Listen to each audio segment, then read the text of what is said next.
Please take your seats as we are about to begin.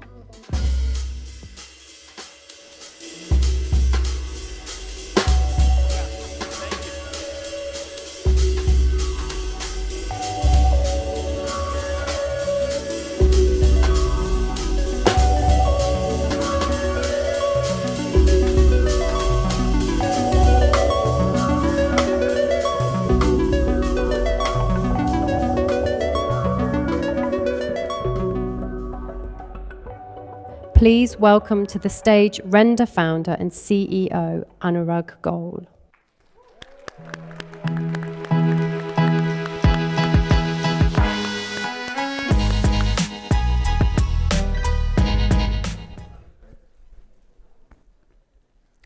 Welcome to Render's first user conference.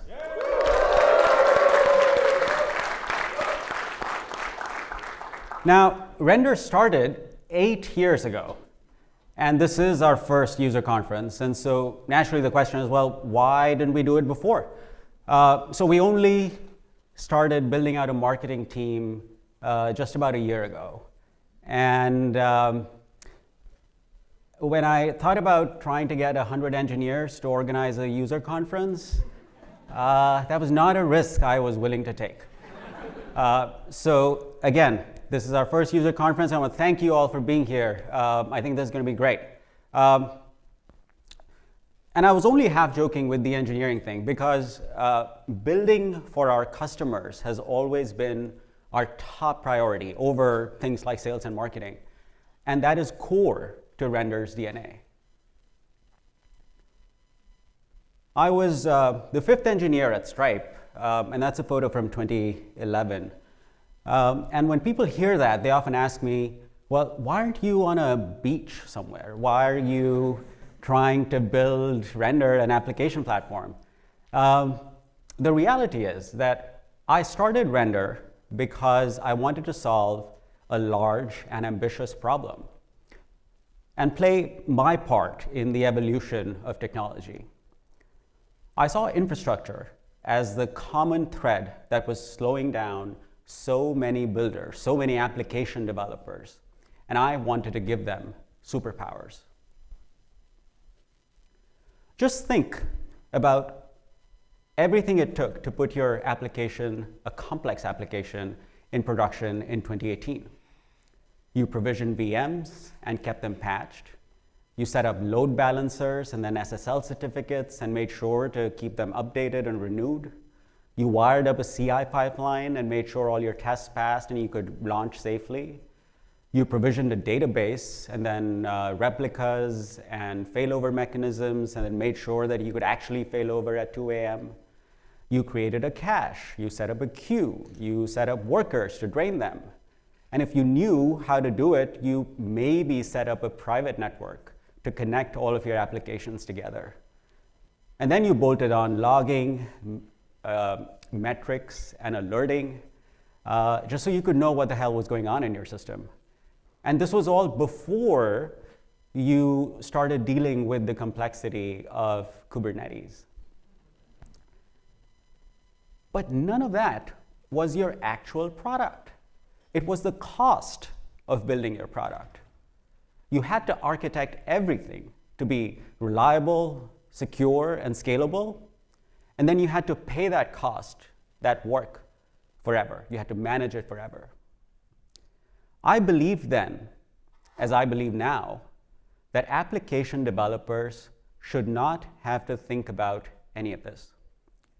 I believed that if we can design a cloud that made infrastructure just work, without forcing you into a specific framework or a specific architecture, then adoption would follow naturally.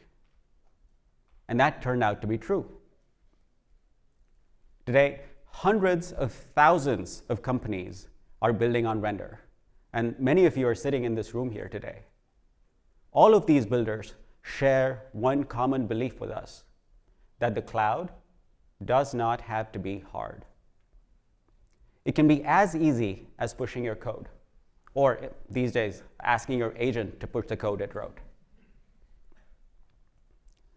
It makes me so proud to see how far we've come and just how many developers are now shipping faster with Render. Over 400,000 developers join Render every month. Nearly 10 million services are currently running live on Render. Collectively, these services handle over 200 billion web requests every month, and all of these numbers are growing very rapidly. But behind these numbers, we're also seeing a big change in how applications are evolving to use infrastructure. Until just a couple of years ago, infrastructure was relatively static. For a given deployment of your application, the shape of your infrastructure stayed pretty much the same. You wrote your application to enable your users to do a deterministic set of things. Create something, send a message, buy something. And then you deployed it with exactly the infrastructure that it needed. Web services, APIs, databases, caches, workers, and so on. So you knew what your application needed in production. You configured it statically, and then maybe you scaled it with fairly simple primitives. But AI apps are fundamentally different. They are dynamic applications that go beyond existing infrastructure patterns. Now, in addition to you defining your application statically, the applications themselves are provisioning their own infrastructure resources. This is typically done to execute user-generated code or to run really dynamic workflows as part of a user request. So there is now an exponentially growing set of scenarios in which the static relationship between code and infrastructure is dissolving rapidly. Let's take a research agent as an example. A user asks a question. To answer it, the agent decides it needs to analyze maybe 40 records.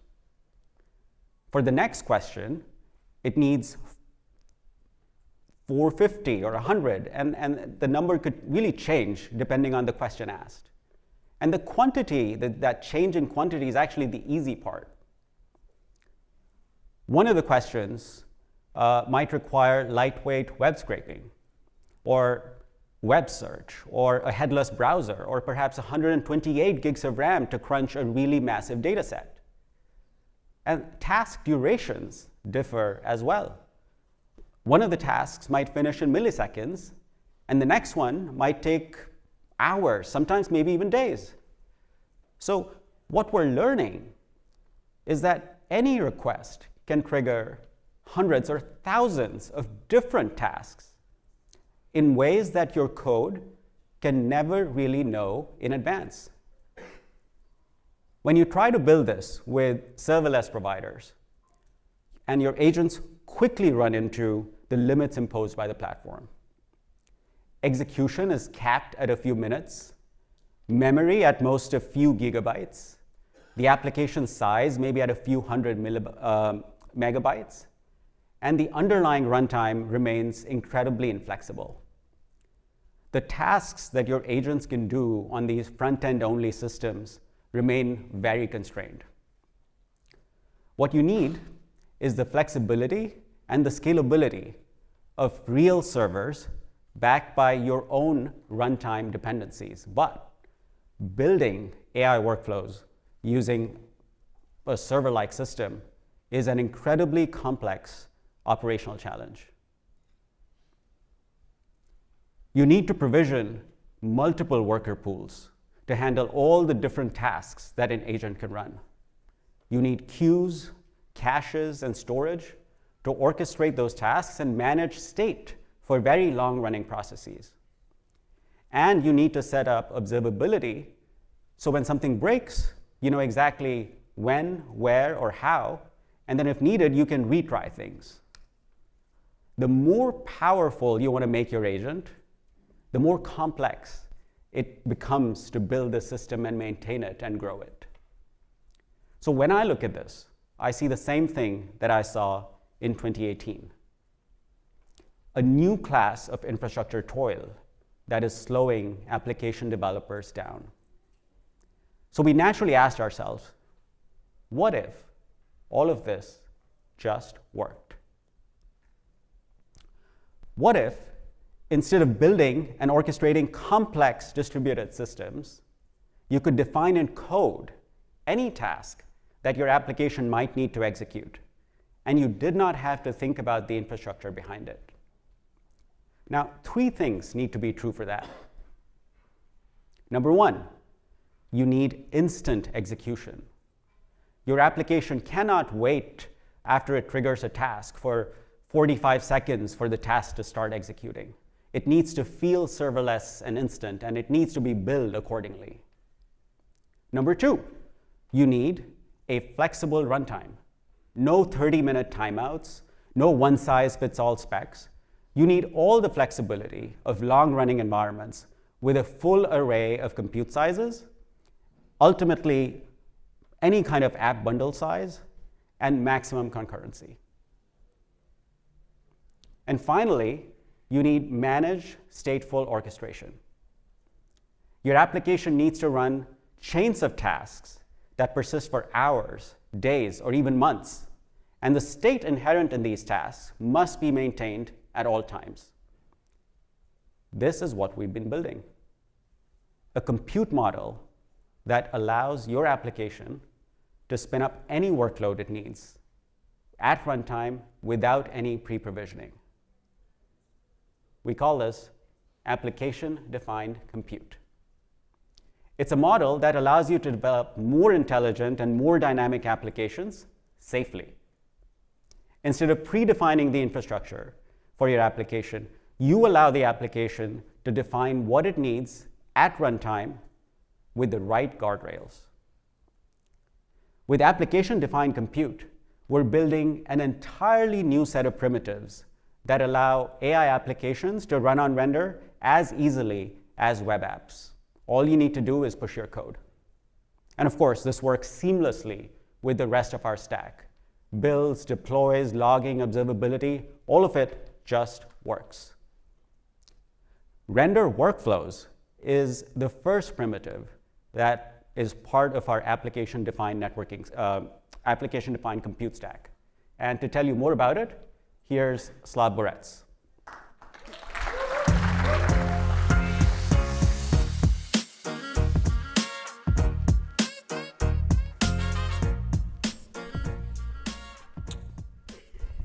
Hey, folks. So, application-defined compute. It's a very powerful primitive. Today, I actually wanted to get on stage and answer the question, what does application-defined compute looks like in practice? So instead of another diagram, I actually wanted to show the product in the context of a real agent that we built internally. So over the past couple of months, obviously, as many other teams, we've been building internal agents. One of these examples is our own data science analytics agent. We built it to help internal teams, business teams to answer basic data science questions, but at the same time, we realized this agent can be pushed significantly further beyond just the basic data analysis. So we turned this agent into a full-on data science machine. It can analyze data, it can generate reports, it can run on schedule, and it can do a lot of data crunching on it.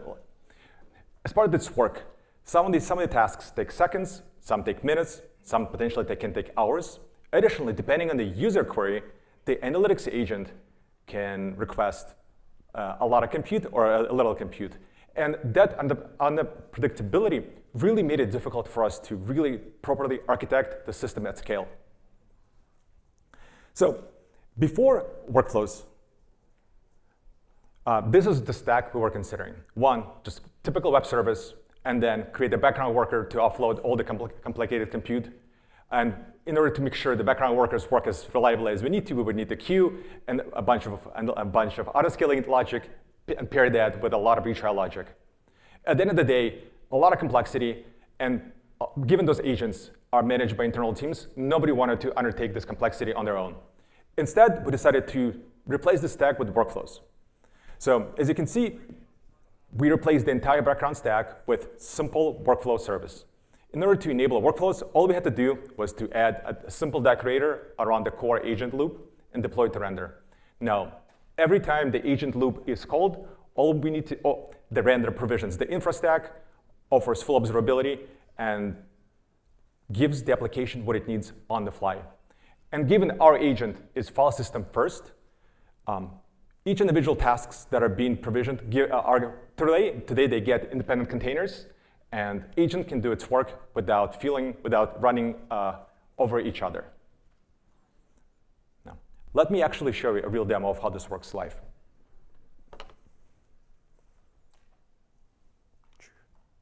All right. So here's the agent. And let's start with a simple data query about our own signups in the month of May. So while the agent is thinking, you can actually quickly see that we immediately provisioned the compute within less than a second, and all the tasks that the agent is crunching through are actually fully displayed on our dashboard. For each individual agent run, you can see all the work that the agent is doing, and all these tasks are actually retryable. If something fails, you get complete visibility into inputs and outputs for each task, and you can actually see all the other logs as well. So when the agent is being run, you can actually quickly debug the issue live, or if something goes wrong, you can actually debug it in the past as well. And given the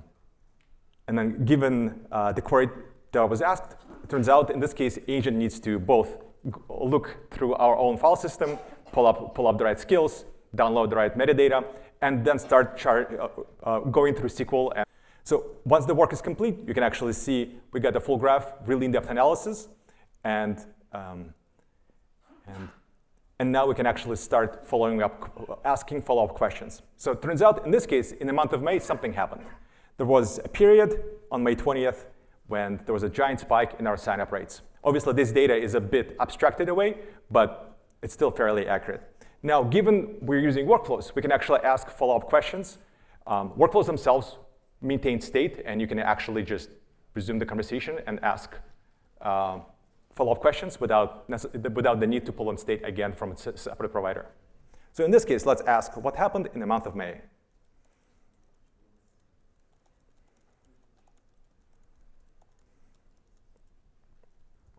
And given this is an agent, it knows the context of the question, it knows where the data come from, and shortly it will give me a depth analysis as to what actually changed in the period versus the other period versus past month. And I hope we'll get a concrete answer. Wow. In this case, it actually asks a few follow-up questions. So let's send clarification. And again, each individual turn has dedicated compute given to it, and all the metadata and all the retry logic is applied to each individual step of that agent work. So in case something fails, the steps will be automatically retried. And then also for auditing purposes, you can quickly go back and analyze the work of the agent using our dashboard.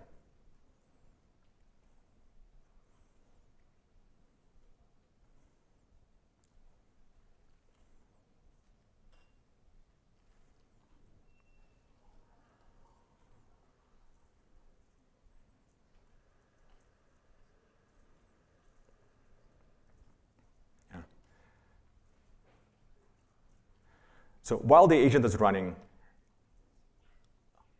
this is a pretty beefy query. Okay, so while the agent is running, we can actually see the results in a second. I've reran this before. So when we ask the same question, this is the answers we've gotten.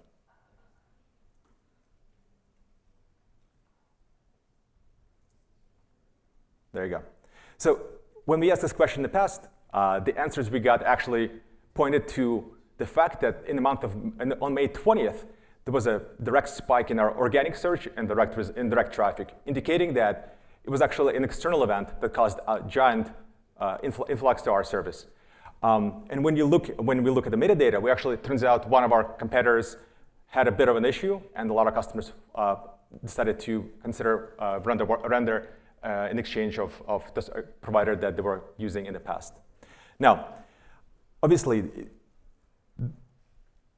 data science is looks simple on the surface, but the real power is making this agent scale.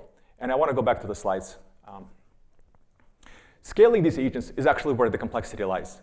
Today, as a company, we really want to remove the need from developers to think about infrastructure at all. Independently, whether you're building data science agent, really complicated coding agent, or just trying to take on the world with a net new agent harness, our goal is to handle the infra for you. All you need to do is to define the application code.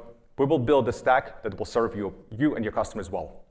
Obviously, as Anurag mentioned,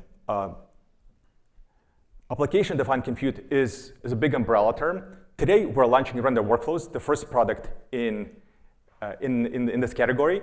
And then shortly after, we will launch sandboxes. We believe workflows and sandboxes combined will give you and your customers all the compute you need to build effective, long-running, and stateful agents. With that, I really want to hand over the conversation, the stage to Taj, where he'll talk about what it takes to build, debug, and scale applications on Render using AI tools. Thanks.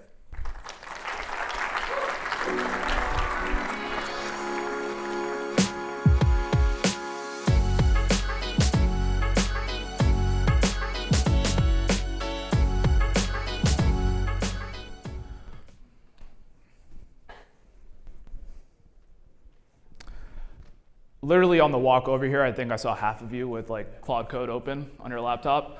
Yeah, agents are how we all build today. We just saw a lot of pretty cool demo about how you can build agents on Render. But to build those agents, we are all using coding agents as well.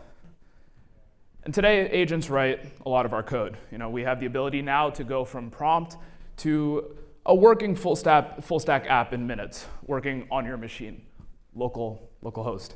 And that's all great, but it takes a lot to get from that locally working code to a running application that you can distribute to your users and build your business. It requires CI/CD, infrastructure, observability, stuff that your agent doesn't necessarily have context about, and you become the bottleneck again. That's where Render comes in. With our CLI or MCP, whichever one you prefer, your agents now have all the necessary context it needs to operate autonomously. Instead of you having to go bounce back and forth between dashboards across multiple providers, with just a Render CLI and MCP, your agent can get access to CI/CD information, observability, and debug any issue and continue to iterate for you on your behalf. Let's see what this kind of looks like in practice today. Let's take a pretty basic application, something that requires a web service for your full stack web app, Postgres for your production database, and a bunch of workers for billing jobs, emails, syncs, whatever it is. And let's say you get a user report, a bug report that they can't upgrade their billing plan, and you want your agent to investigate and fix it. So you log in to your customer support portal on Intercom, or Salesforce, I guess, and you see that this user couldn't upgrade. You go and test it in your own application. Sure enough, you get the same issue. All you do is take a screenshot of that and dump it into your coding agent of choice, Cursor, whatever it is, and ask it to go fix it and make no mistakes. You see it loads the render debug skill, and in this case, it's using our MCP. I personally prefer our CLI, but in this case, using our MCP. And it's listing all the logs, getting metrics, getting the current state of what production looks like today. Gathering all this context that otherwise you would have had to go back and forth and copy and paste. Now it comes up with an investigation, a hypothesis. Let's use shared storage between the worker and the API service. And it wants to use render key value to solve that. And you say, go ahead. The agent starts churning through it, editing code, pulls up even more skills like our render key value skill. If only the tokens were that quickly in real life. And yeah, it's editing all the code. And you can see it's editing our render.yaml file. And here you see that after it wrote all the code for the shared cache layer between your web service and your workers, it's also editing the envars across them and calling out that it needs a key value. And then it's pushing to GitHub. Render then automatically created a full stack preview environment, so you and your agent can actually test these changes in an isolated environment. And now it works. So there was a lot there. Just to break it down, What you got here was first context through the render CLI and MCP. So your agent understands exactly what's going on in production and can really hypothesize a working solution. It gave you control. Of course, using our CLI and MCP, your agent can one-off create that key value. It can one-off edit the envars for your web service. But for those who aren't full of the YOLO life mode, they want control. And that's why we offer blueprints, where your agent specifies exactly what infrastructure it wants to change, and it goes through your code review process. So your team can make sure that the infrastructure changes proposed are safe and exactly what you want. And we also give you confidence. Not only do you get a preview of that front-end experience, but you get a full stack preview. You got a preview of your Postgres. You got a preview of this key value instance. And you got a preview of your workers, all in one isolated environment for you to test exactly what the change looks like in production across all your different infrastructure parts. And yeah, that was a fun demo. But this is really how teams are shipping today on Render, hundreds of thousands of teams. You'll hear from Every pretty soon about how they've pretty much automated their application development using agents and the Render CLI without any dashboard intervention or manual intervention. Customers like FernDesk migrated within hours their entire production stack, something that would take days or weeks before, just using the Render MCP. And that's just where we're getting started now. We have quite an exciting roadmap ahead, things that I'd love to talk to you all about during happy hour if any of this excites you. Stuff like granular permission controls for exactly what your agent can do or can't do. Audit logs, agent identities, so you can federate the same level of access to all your team's agents. Things like infrastructure time travel, so you can go back in 3 days and 30 seconds to exactly the config change that you want to go and revert. Or things like cost controls. Or also remote dev environments. Your agents can work in the cloud in a production-like setting without you having to keep your laptop cracked half open at the gym. These are all things that we're doing so that your agents can do more of the work. So teams can keep all of the control and your app can get better every day. The safe and intelligent cloud. Thanks. Now I'll hand it back to Anurag to close us out.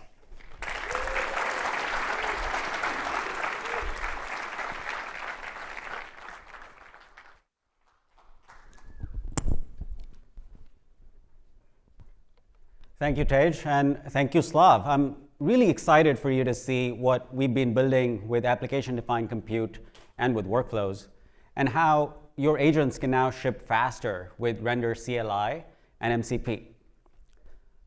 Our next two speakers are perhaps two of the most prolific and effective AI builders in the industry.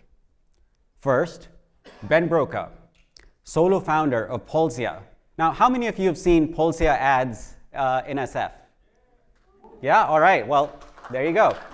Now, Polsia scaled to more than 10 million in ARR with just a single employee who's also the founder, and you're going to hear from him shortly. And then you'll hear from Kieran Klassen, who created Compound Engineering. And if you've been on Twitter, you probably know what Compound Engineering is. And he uses it to build Cora, which is Every's email assistant. And he does this without writing a single line of code. Now, I'm really excited to hear from Ben, Kieran, and the rest of our speakers today. But I also feel really honored that all of you made the time to join us here. So I really want to thank all of you again for coming. So without further ado, please welcome to the stage, Ben Broca.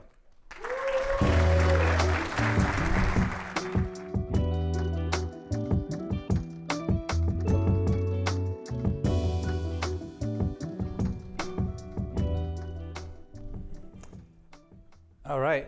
Well, cool. So, all right. Hi, everyone. My name is Ben. Great to see you all. I'm the founder of Polsia, an AI that builds and runs companies autonomously. I built this alone in my apartment in Paris, in December. And the big idea was hey, what if I gave an agent access to a bunch of tools, all the tools I use to build companies, to build apps, and I could just let it rip, let it go in loops daily, and just get access to tools, do actions, reason every day as a CEO on like what's the best next step, and that's Portia. And I'm going to tell you a few stories, a few war stories about what happens when you let loose agents at scale in the hands of like a lot of like new founders, non-technical people that are using Portia every day to build, to become founders, to become entrepreneurs, and it's been a wild journey. So by the numbers, I'm a solo founder. I didn't mean to always stay a solo founder, but I think that the Twitter hype made me realize that like it was maybe a good marketing thing, and also a good like challenge to put myself in the shoes of my customers that are also solo founders, also using AI maxing to build their company. And I think that like with AI at this point, you know, with the state of AI, it's really possible to really maximize a lot of things. Obviously, I also rest on the shoulders of like a ton of infrastructure players, including Render, that I was using personally when I was building Portia myself. And obviously, when I decided to give an agent tools, I thought about Render as a very simple tool to build applications, to deploy applications in a very simplified way. And so reached 10 million run rates a few weeks ago, and so the scale has been quite crazy. So what is Portia, just for people that don't know? An AI that builds a company while you sleep. Why while you sleep? Because every night it wakes up and it does a few tasks. It analyzes what the state of the business, decides on a task to do, whether it's an engineering task, whether it's a marketing task, whether it's an operations support task, executes it, and reports to the user in the morning what it has done. And so that loop creates engagement, creates like a routine of having a co-founder that never sleeps and never gives up on your idea. So this is sort of how it looks. It's simplified by default. You know, the idea is that like to really dumb down like what is a company. You know, what is a company? It's like a bunch of tasks that you execute daily. You have documents that define your company, that define like important information about the state of the business, about market research or whatever. You have an email address that I provision for every company, a Twitter account, and then every day it's going to execute tasks to get the company going. And the way I decided to set it up, obviously, there's many implementation of agents and how to actually make agents do great work. My opinion was like really thinking through an orchestrator that's Portia, like the agent that talks to the user and like learns about what they want to do, but then specialized agents that will be specialized in certain tasks, right? So you can have like a cold outreach agent. I will give it a specific MCP to figure out how to find leads. I will give it like a little CRM to write in a database like leads it could contact or like people to reach out to. I will give it like an outbound email system, a template or email, and so it gets a little recipe on how to do work, which means that like it can in a very systematic way work. That's for example a more complex agent that I built is, for example, the Meta ads agent. Like all of you have probably run some ads on Meta. It's efficient, especially at the beginning, to get some users to a product, but it's a pretty complex workflow. And so just defining steps on how to do things really simplify things for people, especially for non-technical people that don't know how to set up all this stuff or don't have the time. And so in terms of how Portia was set up and is set up, it's really like those agents that are defined very clearly, but also an infrastructure that is set up for every company that is meant to be boring on purpose. When I say boring, it doesn't mean non-sophisticated, it means just reliable and that just works. Render for web servers, GitHub for all the commits and all the history, the Git history, and then Neon for the database. And then a bunch of MCP tools. It's just very simple and provisioned, and all the magic of how agents work is completely abstracted to the user, and it just works. So this is how it started until I started to get a lot of users and a lot of attention and a lot of people building a bunch of various things that really meant that people push the boundaries of what's possible. And so I'm going to tell you a little bit of the stories of what I learned along the way. Some are very obvious, some are maybe less obvious, or maybe some of the stuff that you may discover if you build agents at scale, especially autonomous agents. And I'm going to give you a few stories. So the first one is, that's a pretty obvious one. Obviously, Render is building that or has built that, and it's a very important one.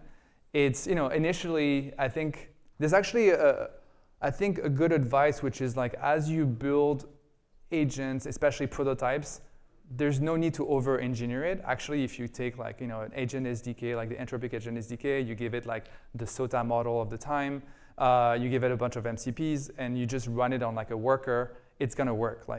But obviously, once you start scaling, giving it a provisioned environment, like a sandbox that has enough disk, that has enough RAM, that is contained into a certain set of tools that it can use and others that it cannot use, is actually pretty important, because agents will find every single ways to do things that you don't want them to do. They will figure out a way to do it. And I learned that the wrong way many times, very painfully, where I was like, what is going on? Why is this thing not working anymore? And it was an agent that started manipulating things that I didn't want it to manipulate. And actually the second story was obviously in the sandbox, you may give it API keys for it to do certain actions, right? So maybe it is an API key that's provisioned for a tool. And initially, again, as I was running those workflows, for example, I gave it a postmark API key for an agent to send emails.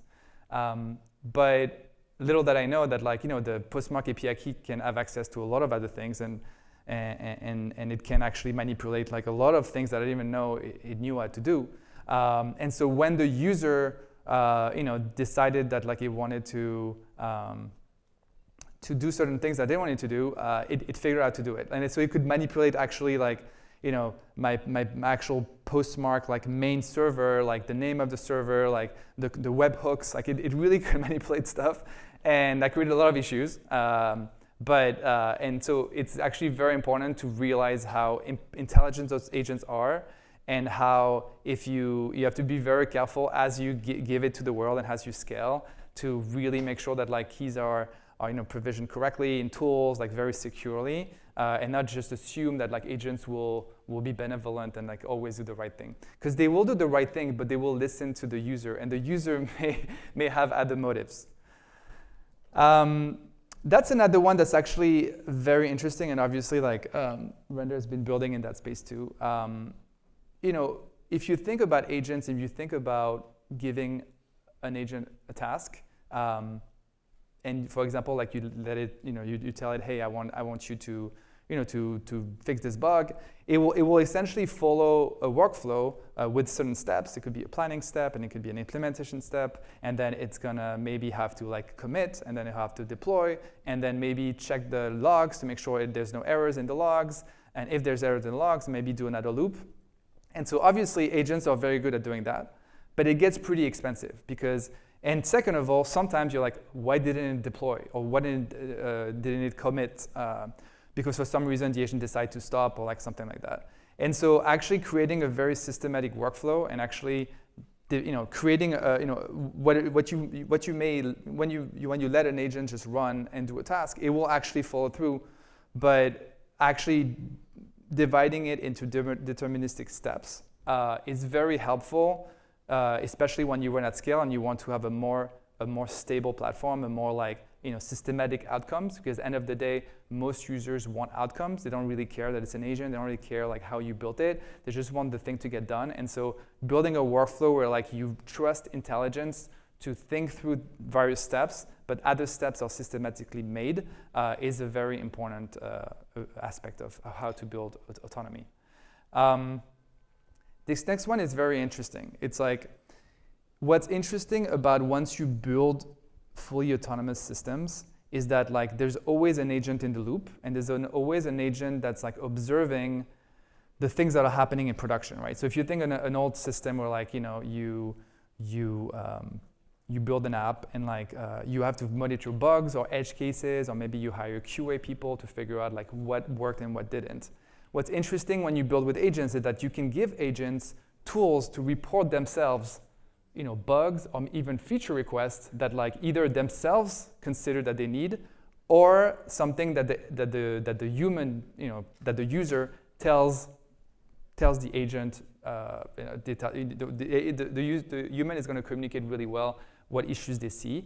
And so there's something very interesting that I built inside of Pulsia, which is like, well, what if I give every single agent that runs an MCP to report bugs and features? What that means is that like now I can collect, and create a Sentry-style system where I get like a bunch of issues ranked by like how many customers or agents have requested this, I reported this bug or requested this feature. And you can start building really with the customer in mind and with the agents in mind on like how to optimize the system.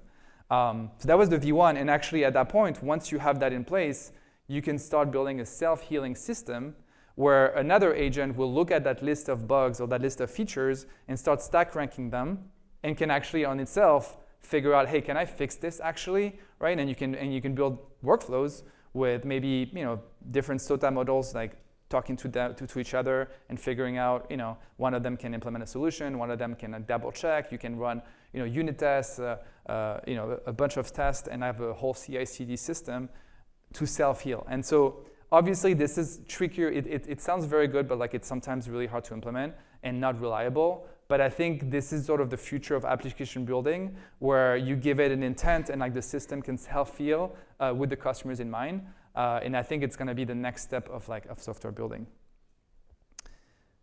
Finally, that's a very big one, and that's something that obviously you all know that how Anthropic became a $1 trillion company, and it's very obvious to me that when you sell to the enterprise, the budgets are very big.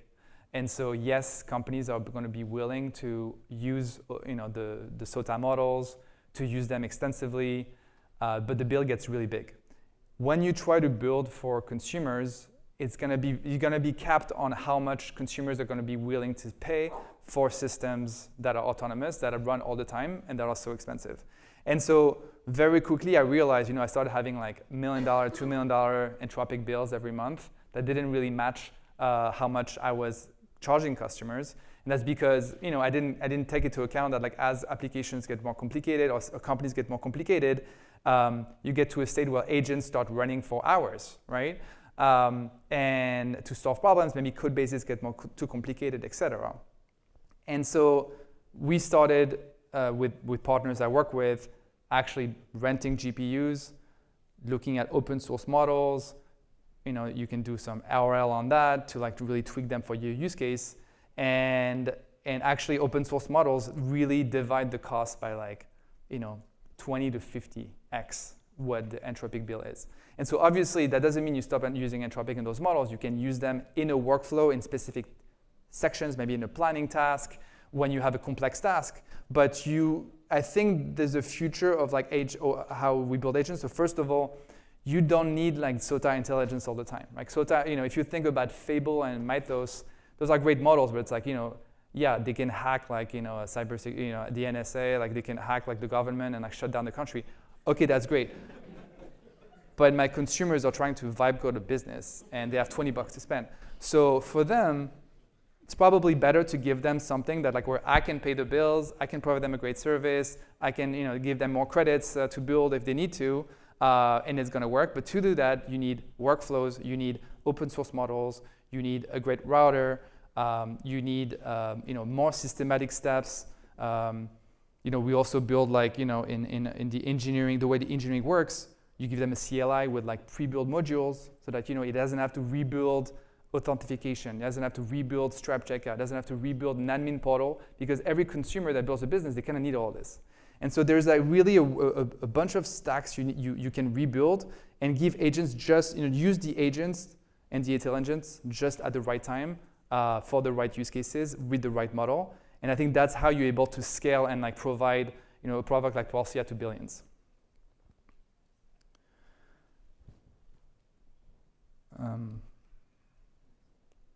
Okay, doesn't work. There you go. So to finish off, obviously scaling is just like it's not one fix. It's like, and especially when it comes to, I've built software for a decade. I think this is the product that's been the most challenging because the promise is so wide. Consumers are asking Polcia to build anything, to do anything. Sometimes companies, sometimes personal projects, sometimes like they treat it as just an employee to do stuff for them. And users will literally ask every single use case that you haven't thought through. And so it's just about adapting to this new world, creating those guardrails, creating those secure sandboxes, creating those workflows, creating those loops where you learn from the consumer, you learn from like agents reporting things, you build those like sophisticated self-healing things that like help you scale and go faster. And it's just not one fix, it's a bunch of fixes, it's a day-to-day grind, but the mission is great, and I think there's a lot of great infrastructure players, including Render, that are like building the space and can really simplify things for the next wave of builders. Thank you so much.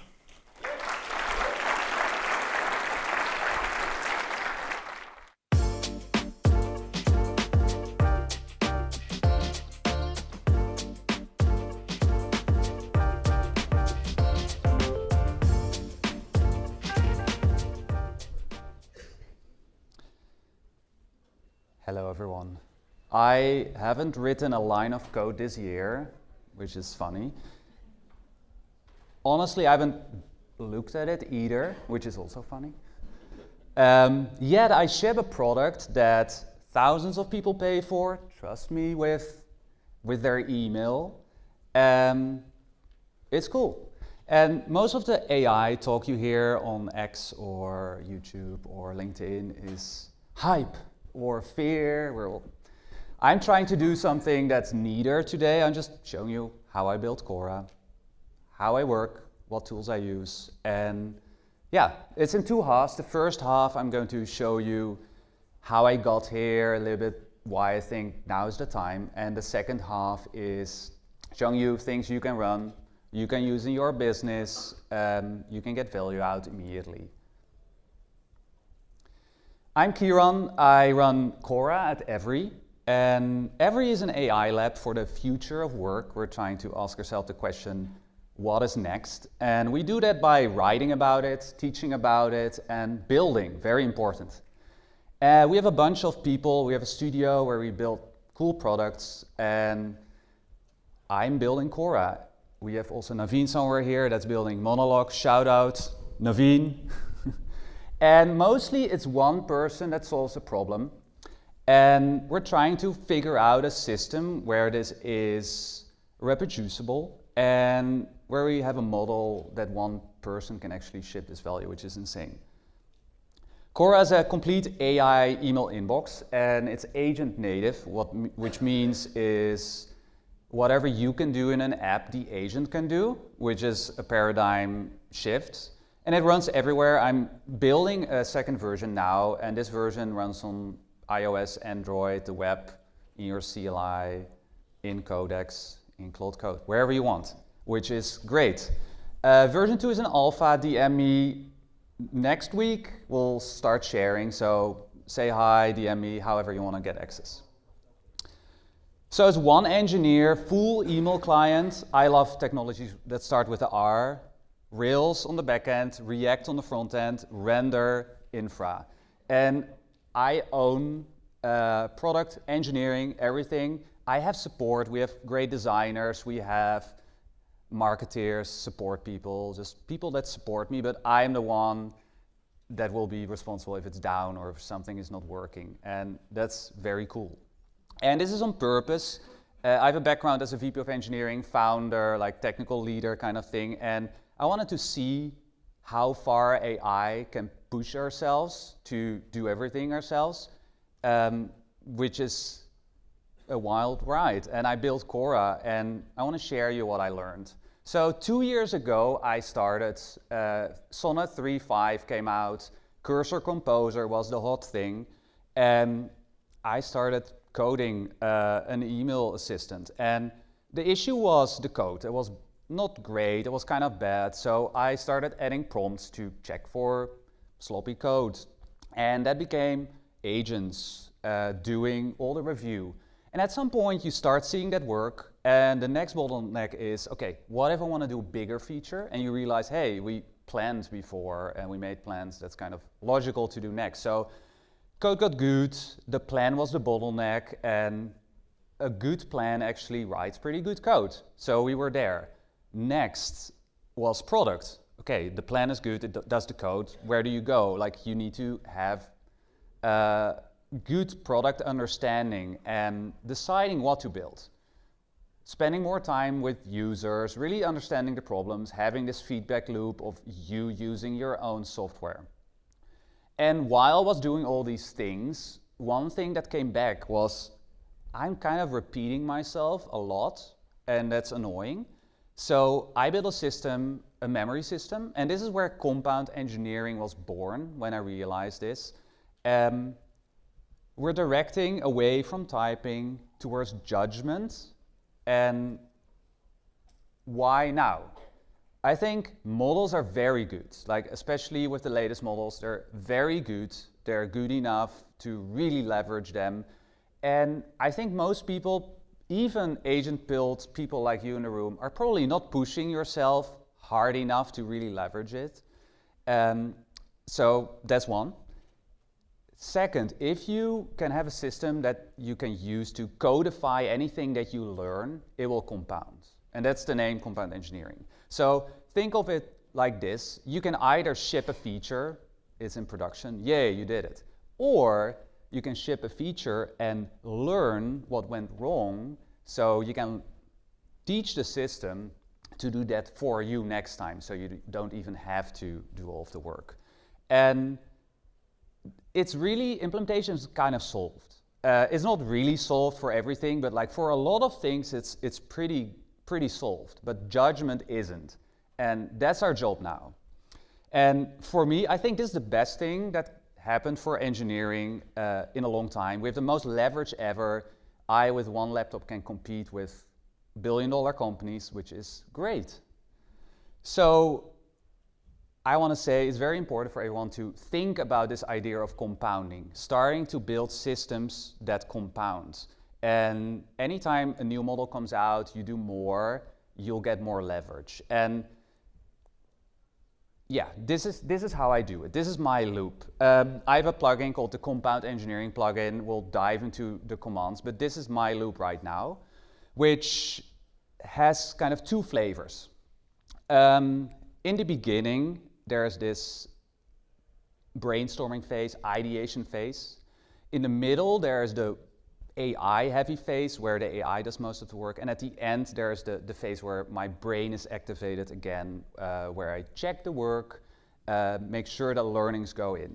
So it's really about the brain on phases at the top and the end, where I think we need to push the most. And we can let it run in the middle. If we make sure that we put our knowledge, we download our thinking inside some kind of form of solutions or documents, it can run longer.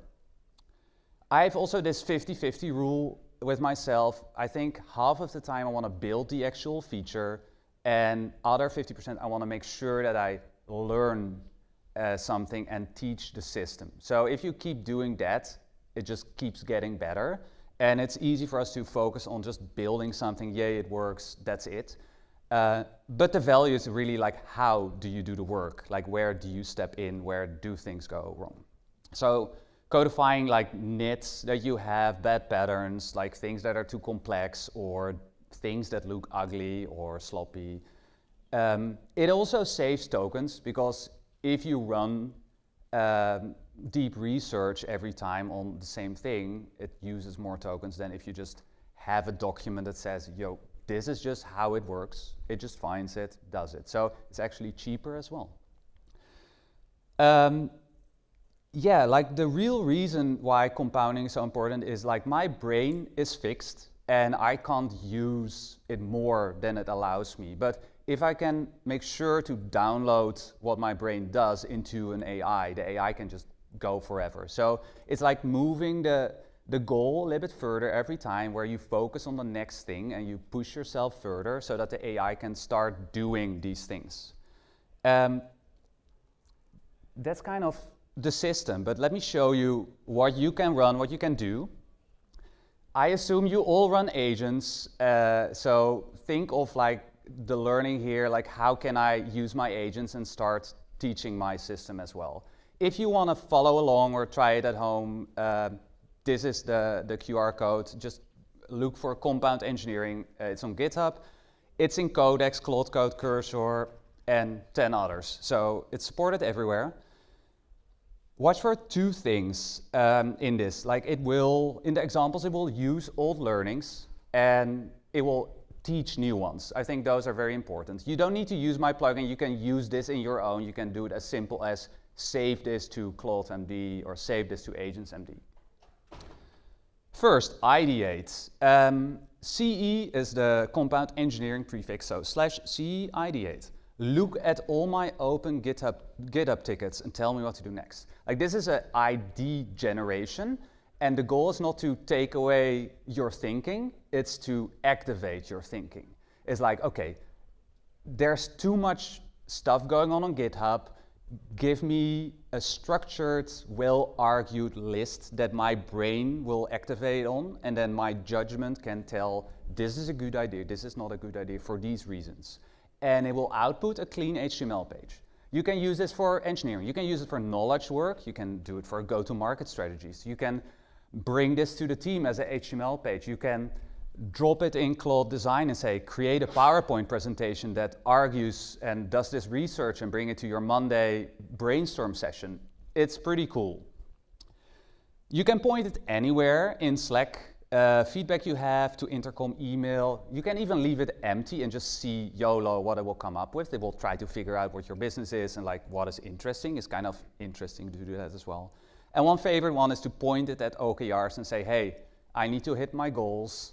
Give me ideas. This one is a smaller one. It's CE doc review. You point it at a PRD or a document and it will just ask you sharp questions. This is very helpful if you want to start out. This is a very easy one to start with. It will ask you questions you haven't thought about. And the cool part is if you answer those questions, it will start compounding the knowledge if you use the plugin. Because next time you generate plans that will be reviewed, it will then automatically do this for you, which is great. My most used is this one, Brainstorm, which is the most heavy brain on the top. And it's if you have a bigger idea, not really know all the details. I would say everyone should run this once to just see how it feels. It will activate your brain as much as possible, but also don't over ask you questions. With other frameworks that do similar things as mine, they go very long, and I try to just ask the right questions so you can save your brain power for other things. And in this example, I say, hey, I have Cora version 1 and Cora version 2. I kind of need an upgrade path, so can we do an onboarding where we explain the differences? All of that. And you can see I run it here, CE Brainstorm. What it will do is it will look at the source code, it will check all the plans, all the brainstorms for version 2. It will pull in that knowledge that was compounded. It will pull in the personas I said. It will ask me questions that I didn't know, that's not captured yet. And it will output a brainstorm document. And the brainstorm document is just a markdown file. I store them to my repository. You can store them to anywhere. You can store them to Linear. You can store them to Google Drive or whatever you want. It's configurable. I think having it in the code base is just easy, and it's easy for agents to discover as well. But in a team setting, you might want to have either a site repository or have your system already set up. My favorite command is /lfg. I just do /lfg, point to this brainstorm, and it runs. And this is the middle part. I don't want to be involved in any way. This is like the long-running factory. It can run an hour, 3 hours, 16 hours, depending on the size of the task. And what it will do is it will plan, it will do the work, it will review, it will do code review, document review, it will test, it will do QR, it will like dog food and see if certain personas can figure out any holes in it, fix that. It will record videos and a before and after with screenshots creates a pull request, and presents it to me with all of that information. And that's cool. LFG, you can run it for engineering tasks. You can run it for other things as well. I've seen people use it for very interesting things like knowledge work as well. And the cool part is we reuse these conventions that we put in the system in all these steps. So that's why it works so long, why it works so well. After it's done, normally I run these overnight. They run long. You don't want to wait on these. So run them in the clouds, run them in parallel. There's a CE polish. And this brain back on, I like to use cursor. So you can see on the left in this small window of cursor is, hey, this has changed. It booted up the server. And on the right is the actual product. And we're talking about loops again here. You have a feedback loop of looking at the product. And I see, hey, there are 2 logos here. That's stupid. So I say, hey, why are there 2 logos here? I want 1. And it will fix it. And I then can run CE compound if I want to manually extract that learning, so that next time when I run LFG with the same brainstorm, it wouldn't have made this mistake. So if I'm happy with this, the loop closes and the taste is codified, and I click merge and it goes live. Oh no, something went wrong. It happens. This is an example. I deployed something and the deploy failed because I was doing an index on like a 500 million row table, timed out because I changed the timeout a little bit. I just run C debug. Actually, my agent runs this, but you can run this manually. C debug with the link to the render deploy, and it will just pull all the information. I have the render CLI installed. It has access to everything. It can just debug and see what's going on. And it found actually there was a learning already in this case where it says, hey, yeah, we cannot do it, but the rows increased so much that it was out of date with what we had in this learning. And it said, hey, actually there's a new learning in this learning, and it updated itself. It's important to make sure your learnings stay fresh. Either it does it automatically when it finds learnings in this way when you run C debug or other things, or you can run CE compound refresh, and it will do a full audit of all your learnings, see if they're still relevant.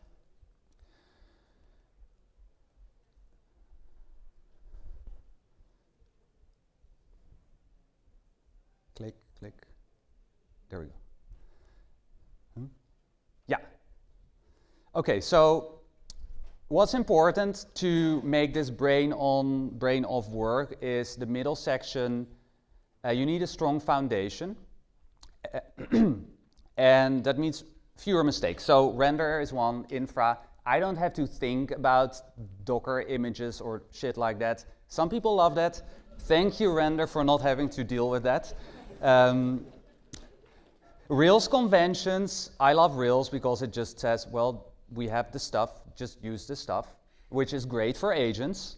And for me, compound engineering, where I have the learning. So these are all levels that make my life easier, but also agents more structured in a foundation.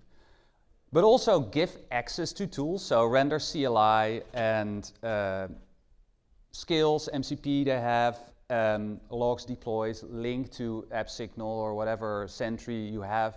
Maybe extract some production read-only data here and there. You can use jobs through the CLI with render for that as well. I love that. And yeah, it's good to give all these things. Okay, so the bet is implementation is getting cheap, but judgment isn't. And it's the brain at the start and the brain at the end, and leverage AI in the middle.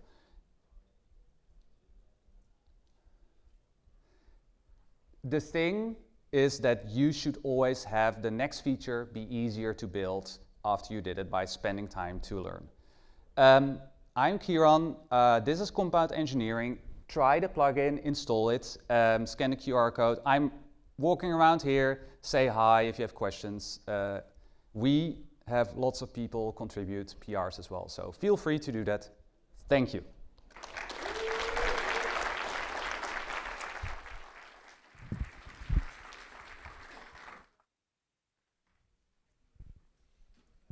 All right. Thanks, Karen. That was awesome. So we're going to have a quick break now. We'll be back at 2:45. So head out, grab some swag, grab some coffee, and then we'll all head back in here at 2:45 for our next talks. Thank you.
y'all. How you doing?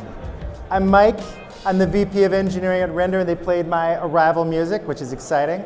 So this section is, we've talked for a while about everything we've been building, but to go back to Anurag's statement at the beginning, we build it so you can build the future.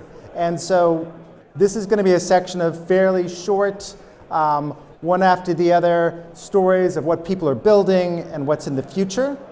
And first, we're going to have Sam, who is the founder of Mastra, and he's going to talk about the future of AI tooling, agentic tooling.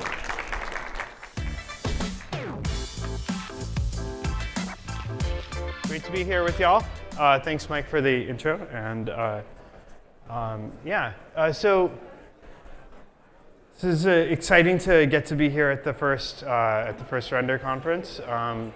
I'm stoked to be here with you all. So my talk today is called "Every Harness Will Become a Claw," and it's really about the trajectory of LLM-enabled tooling, of LLM supersets, of LLM wrappers. I think just a quick audience check before I kind of get in here. Who here is a developer? Okay, I see.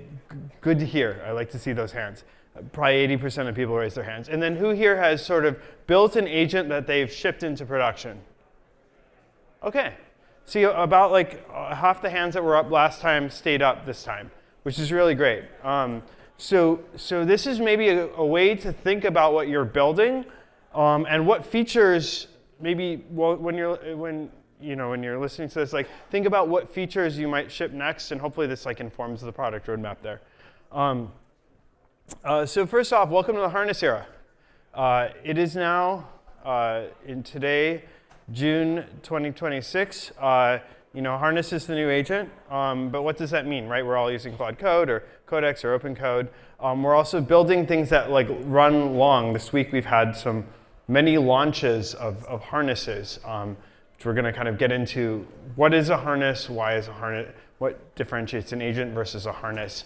But we are in the harness era now, and harnesses are more powerful than agents. I really think this is like some sort of agentic spectrum, right? So, if we rewind back to maybe the beginning of last year, we spent a lot of time talking about what is the difference between an agent and an LLM, right? Okay, well, an agent runs in a loop, and it does tool calls, and it's structured output, and we would like make these analogies of like self-driving cars. I think the thing is, there's farther to go here. There's things you add to an agent to make it a harness. There's things you add to a harness to make it a claw. So what is that? What are the things that you add to your agent to make it into a harness? So planning mode, right? If you're using Cloud Code, you might be in plan mode. You might be just building, right? Being able to spin up parallel sub-agents, having like have them go browse the web, grab a lot of context, bring it back, do that dynamically, fork them, etc. Right? Skills, background tasks going on in Bash. This is, I think, like a somewhat non-exhaustive list, and everyone's going to disagree a little bit on exactly what's in this list. But I think there's like rough consensus on the general shape of these things. We need built-in memory and compaction, right? Hopefully better compaction than you get in Cloud Code. That's very frustrating for most folks. The thread persistence, being able to like resume something right after you kill the session, have that all store somewhere. Interrupting, queuing, and steering. This is something we don't see in a typical agent. Being able to like, and then just a fine-grained permissioning system around. Hey, yeah, approve this kind of command for my whole session, or just approve it once. And those are all like things that you have to think about it. Today we released our harness. So again, if you haven't seen Mastra is a TypeScript agent framework. We're open source. You can build agents using Mastra, and starting today, you can build harnesses as well. How we got there and our sort of journey towards building a harness. Back in November, one of our engineers was just tinkering around, and it was just around when Cloud Code came out. He was like, yeah, I just really don't like how the compaction works, and I want to kind of use our memory system, which he also had built. And he was like tinkering with this, and he started building a local coding agent. And so first we thought he was like kind of like, okay, that's cool, but like, have fun. Then we're like, oh, then we started using it. And we're like, okay, this is pretty good. And then like one day we're like, okay, we're spending a lot of time. We're all working on this now, and we're going to release this as a coding agent, which we called Master Code. So it's a local TUI, similar again, like it's very similar to Cloud Code Codex. It has observational memory. We released it, great. Our team uses it. Our team daily drives it. That's awesome. What we started doing as we started adding features, harness type features to Master Code over time was we realized like, hey, this thing is actually like a singleton, right? It's a local TUI. If you're going to build your own agent or your own harness, you probably don't want it to be glued to a TUI. So we started extracting out the features and putting them into our harness class. And so there were a lot of the features that I mentioned earlier, like modes and so on, like as we found them useful by putting them in our own coding agent, and then we extracted them out so all of our users could use it. And so, again, like how does a harness work? What makes a harness? I think harness can be like an abstract thing, and so hopefully the sort of like the code is a little bit of an illustration. You have a session, you have planned build modes, you can manage the thread lifecycle, you can spawn or you can fork sub-agents, like preserve the context. You can approve tool calls like per session or just like on a one-time basis. Like that, they're sort of like that, like ask user question, queuing and steering. We're starting to get into more of the with the last things. I'm going to pause on that because we're starting to get more into Claude territory. Again, like this is like just a 24-second demo of this harness. And you can see, like, for example, like these are things we get used to in Claude Code, right? This sort of like, hey, here's a plan. Do you approve the plan? Yes, I approve the plan. Being able to have a task list, right? It's interesting, right? A lot of people are building user-facing agents. Wouldn't it be nice to put this kind of UI inside your user-facing agents as well? Yes, it would. That's why, why people are starting to think about, great, I have a harness, but how do I expose that harness functionality to my users if I've built a user-facing agent? Fundamentally, but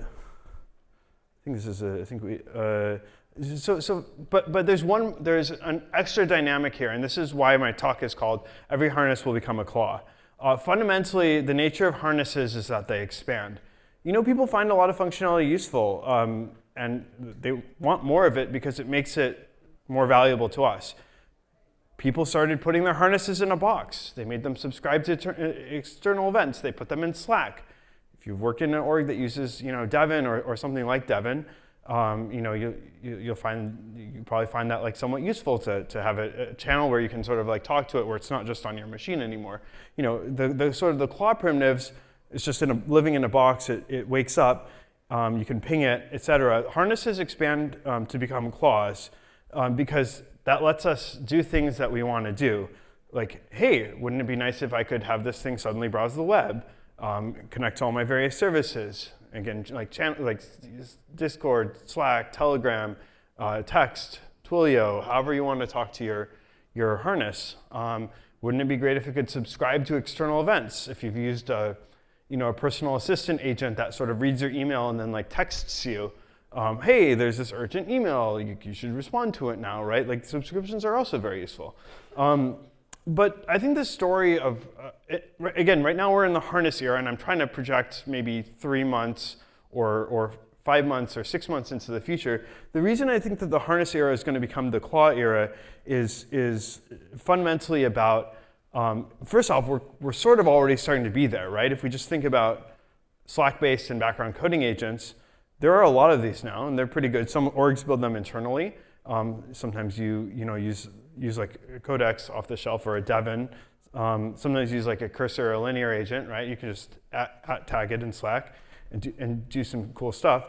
So I think we're starting to get there. But I think they're useful because the orgs that have started to use these that have like background agents kind of like waking up and doing things report that 20 to 30% of their PRs are being shipped using these background coding agents. And I think there's fundamentally like there's an evolutionary perspective here. So the reason every harness will expand until it becomes a clause is because we want the functionality. We want to DM it in Slack. We want to text it before bed, right? we want this. This is from this is from Dex Horty. But we want our own like vibe slop dopamine casino, right? But if we sort of like play this forward, and now we just imagine, and if you're in an org with multiple coding agents inside Slack, you're already probably starting to see it, which is like, well, should I at Devin or should I at linear agent, right? If you've run a bake-off, like the one that's sort of more compelling, that's nicer to talk to, kind of wins over the one that like doesn't, right? And I think like also in our lives, if you think about the types of apps that you use on your phone, how many of them are there, right? Maybe you use like Google Maps, maybe you use Uber or Lyft or both, like but there's probably like 5 of them. iMessage, maybe there's 7 of them, maybe there's 9 of them. You probably don't use 25 or 30 every week. You probably use a single-digit number, right? And I think as the harnesses and claws expand, they will start to compete for our attention. And I think like apps, we will only have space in our minds for so many of them. So again, we're in the harness era, but I think it's not going to be long until we're in the claw era, and it's not going to be long until the claws start competing for our attention. If you're building an agent now, think about how you can evolve that agent into a harness. Think about how that harness can evolve to become a claw. Think about the functionality that it can provide your internal team, your users, as it sort of continues to expand. I think it's also like, I'm a DevTools guy, right? Like, what is a local dev server? How is that different than a deploy preview on render, right? Like, so like the answer is that they're just different versions of the same thing, right? And I think the fundamental bits of like cloud coding agents versus in claws versus local coding agents, they're just different versions of the same thing. So thanks for having me. Thanks for letting me be here. And yeah.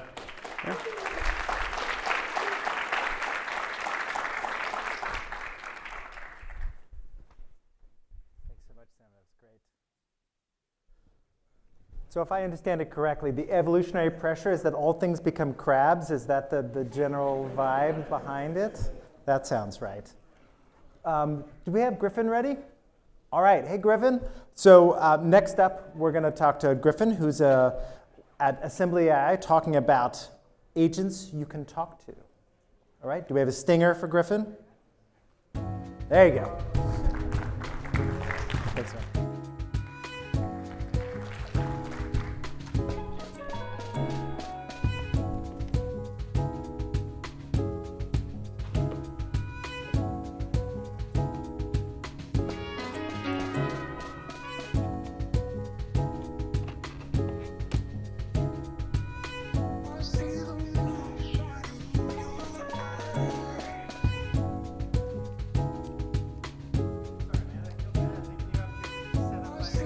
It's all good.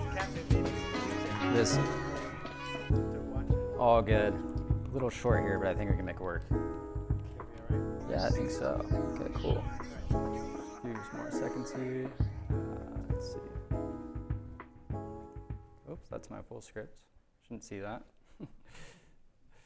I need a few seconds here, AV team.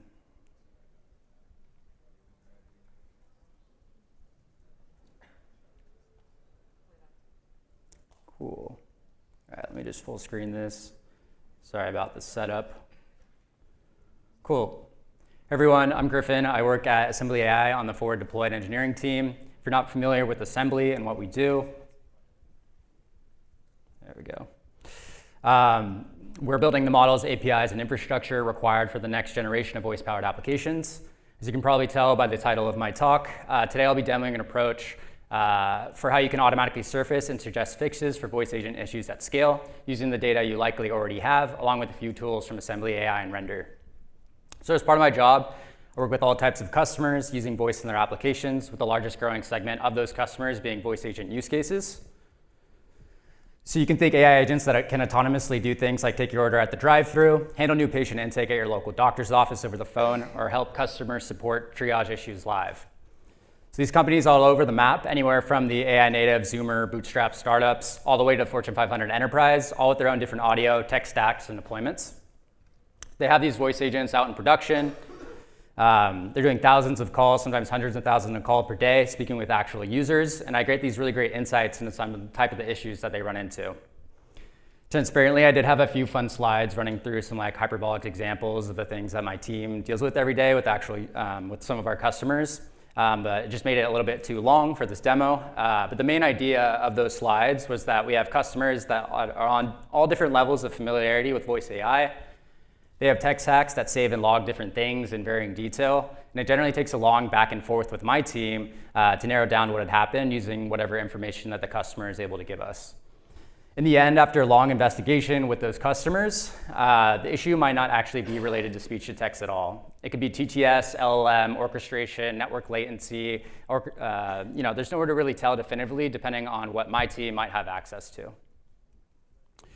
So this is a slide that kind of visualizes this broken loop. While one customer may have their ducks more in a row and may be more familiar with AI and agents, they both still fundamentally have the same core issue, right?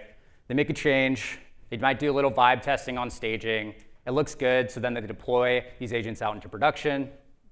They're out in the field, they're doing these actual calls with actual real users, and they run into all these different things that they didn't plan for, noisy audio, accents, crosstalk, short utterances, etc. And then there's not a great way in their pipeline to tell early, so they rely on these customer signals to come in, right? The few vocal customers that care enough and have a good enough relationship to reach out and say, hey, the agent's broken. And then if I'm lucky, our customers come to us and reach out with like everything that my team needs to dig in, right? Like transcripts, detailed logging, audio files, ready to go so that we can investigate and like try to figure out what's going on here. But even if they have this type of information, it's not very efficient or scalable, right? Like these issues they're seeing aren't hard errors with codes and descriptive reasons and like something clearly actionable. They're these complex systems with a ton of moving parts with different edge cases and failures and different modes where things can go wrong. So that's had me thinking in my day-to-day, like what can we do for these users to help close this feedback loop? I wanted something that I could recommend to these customers that's a little bit faster, more automated, and a more intelligent pipeline so that they can catch these configuration mistakes before their users do, a little bit more proactively, right? That way we're all left with more time to dig into the things that actually need humans in a loop, like mistranscription, hallucinations, bugs and errors, scaling, and other engineering things that I can escalate to my team. So that's not to say there's a ton of really cool companies building in this space already with like observability solutions for agents, and I definitely ripped from them for this demo a little bit. But they likely have a lot more advanced features than I will show today. But my goal here was just to give a basic idea to certain customers who may just be too early on in their journey to really invest in some of those products, may just want to get something up and running that they like control themselves and deploy themselves by just adding to some of the logging that they probably already have on their setup, and then just leveraging a few additional tools from assembly. So with all these things together, hopefully we can start to close this feedback loop.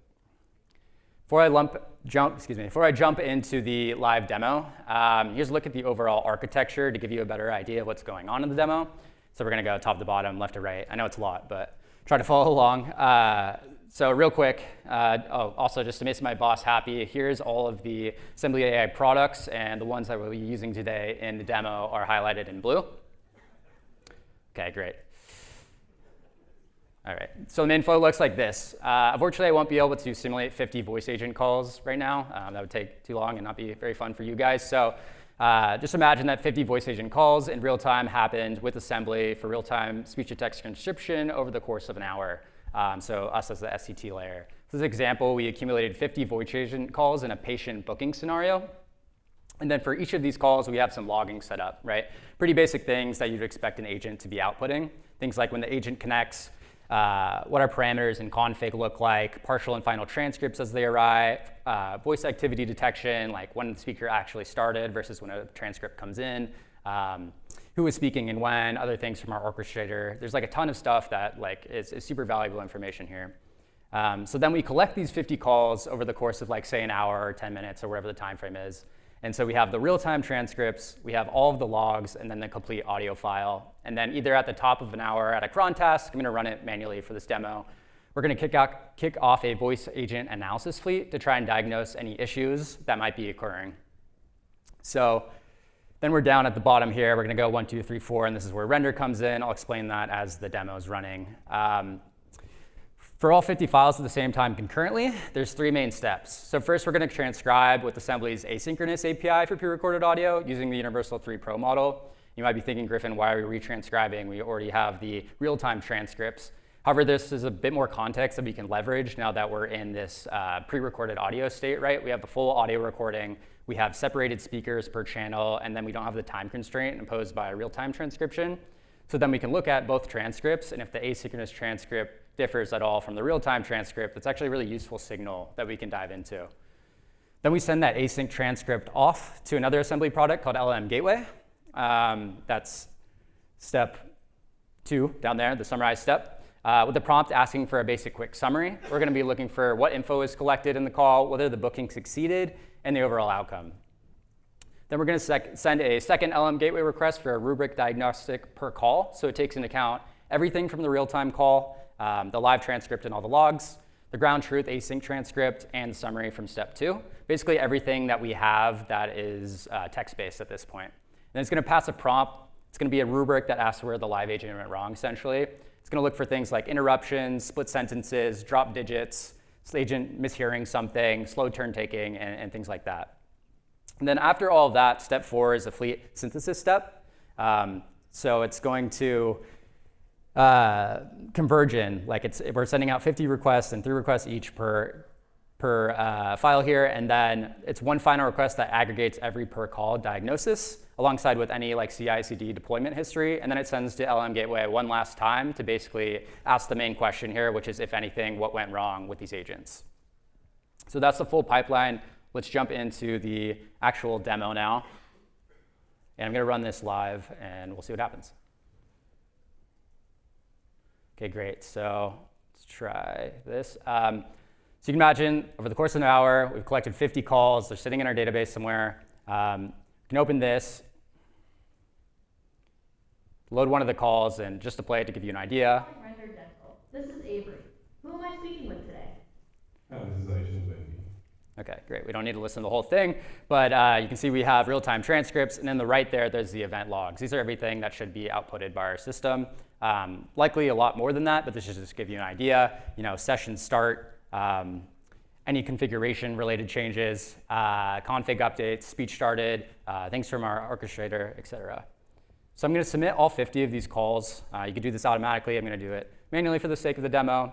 And then for each call, and I'll go into how render is involved here, we're going to retranscribe with Universal 3 Pro. We're going to summarize the outcome of each call with LM Gateway, score the call against the rubric, diagnosing what went wrong in that call, and then once everything is complete, one final task that looks at all of the aggregate outputs of each agent and recommends a fix, hopefully, so that we can fix what's wrong with these agents. So let's go ahead and kick that off.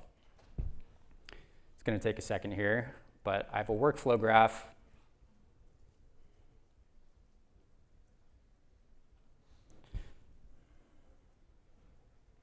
Hopefully start running in a second. If not, I have a video, so no worries. There we go. Wi-Fi at these events can always be interesting. So hopefully this continues, but this is the whole fleet kicking off. Everything that's already completed is going to be in blue. So I'll zoom in a little bit here because you can't really see when it's that large. But we have the async transcripts kicking off, and some of them are already into the summary stage. And while this is going, I'm just going to explain what's happening on the render side. The actual analysis itself is a chained render workflow for each of the 50 calls, which all kick off on the same time, which I just showed. There's one parent task called process call with 3 child tasks chained in order: the summarize with async, the transcribe with async, the summarize, and the score. For each task run, render is going to spin up a fresh container, execute it, tear it down, and they all have their own compute on demand per step. Each step has its own retry policy, so if the summary step were to fail, then it's not going to go back to the asynchronous step. It'll just start again at the summary step. And then once all 50 scores have been scored, a final standalone task is going to be called fleet synthesis, which queries Postgres per call diagnostic and writes the final report. So together, that's 50 parent tasks. There's 150 total children tasks, and then a final analysis task, totaling 201 total task runs by the single render workflow service. So it looks like the app here might need a little refresh.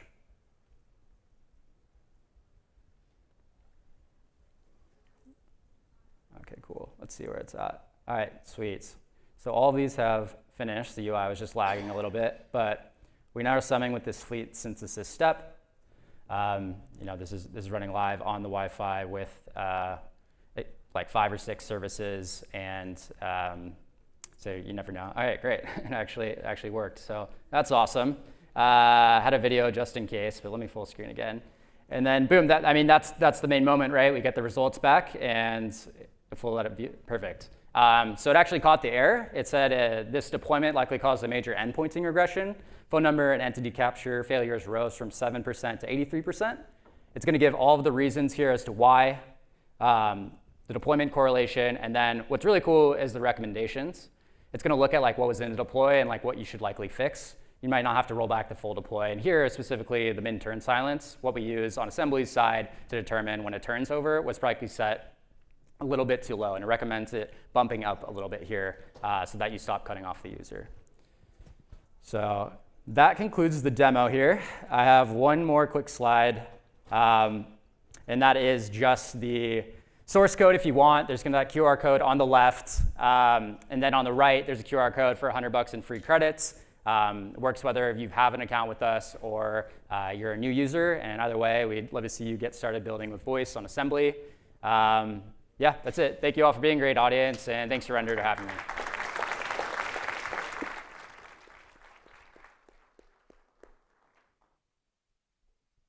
Thank you so much, Griffin. That was awesome. That visualization is delightful to watch.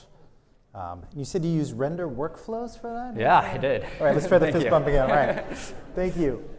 So now I want to introduce from Llama Index, Gauthami, who's going to talk about document processing at scale. All right, thank you. Come. Do you need a second to set up your laptop? All right.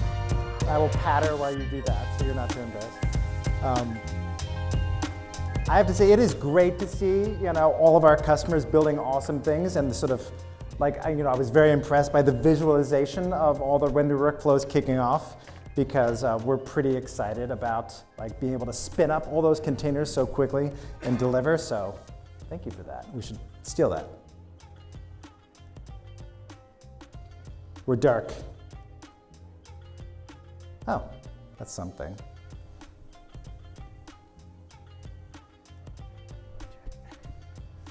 You good?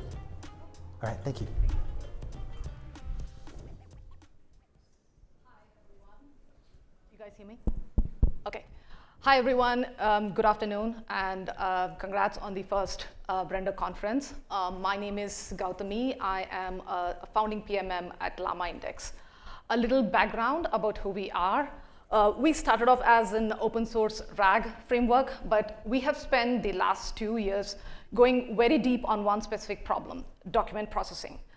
Today, we're going to walk through a reference architecture for an end-to-end document processing pipeline that pairs Llama Index for document intelligence with Render for scalable distributed task execution.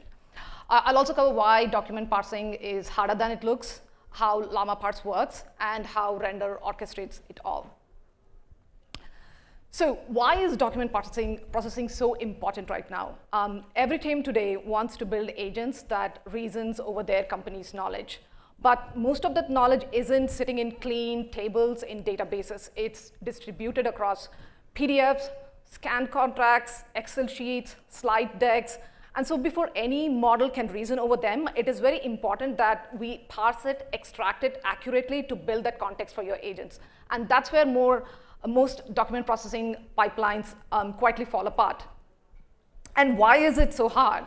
The main issue is that most documents are not natively machine readable.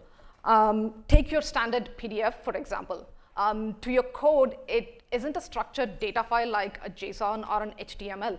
It's basically just a digital printout. There are no tags telling your code that this is the beginning of a paragraph, or this is the end of a table, or what the actual reading order is. So when you use a standard text extraction library, the code doesn't see the visual layout.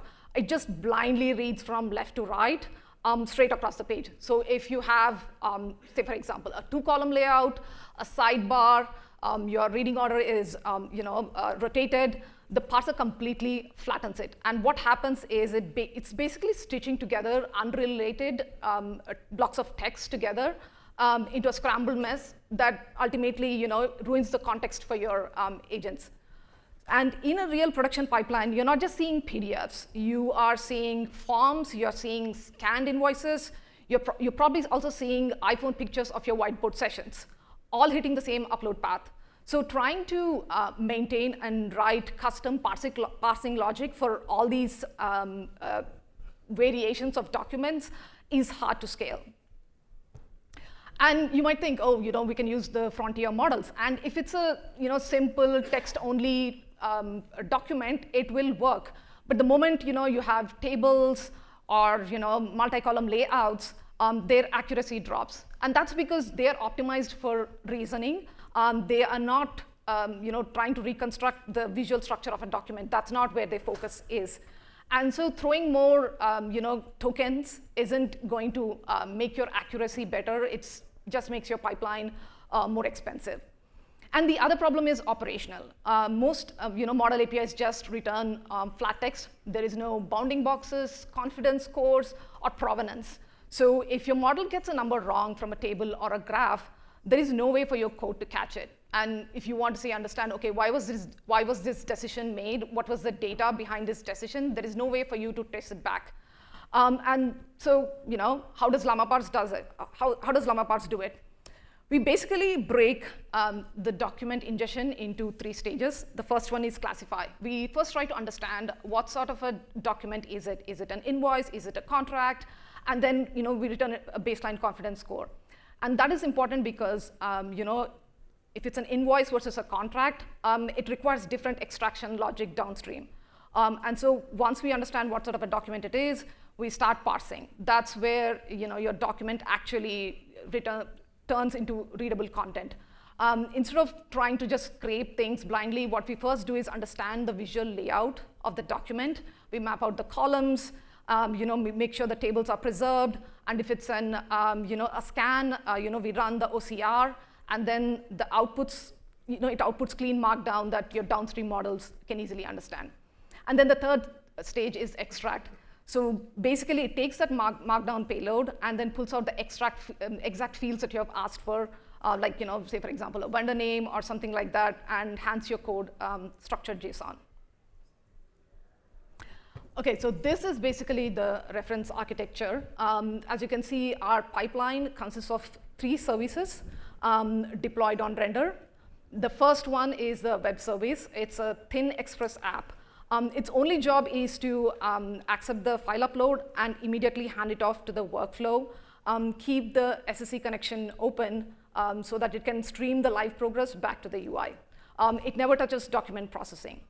And then you have the actual workflows, which basically handles all the orchestration. Normally, if you want to do reliable background jobs in production, it means there's a ton of infrastructure that you have to stand up, like message brokers and all that stuff. With render, there's no need of that. And each workflow basically defines 5 tasks that handle like a different step of the document processing. As you can see, we have like upload cloud, document classify, parse, etc. And then we have the LlamaParse platform. So basically, first thing we do is store the file. Then we classify it, parse it, as we have just recently talked about. 1 second, yeah. And then once we go through all of the steps, we store the results in the render Postgres database. We basically have 4 tables. One is the document metadata. Second one is classification output with confidence scores. Third one is parsed markdown, and then the 4th table is extracted JSON. All of them are fully queryable and auditable. So let's see the demo. 1 second. Let me pull up.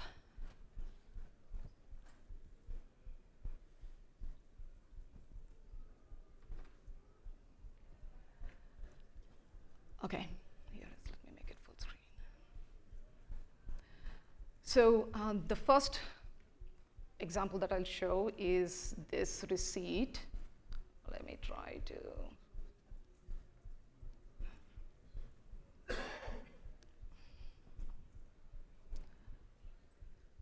Okay, I'm not able to show it on the screen.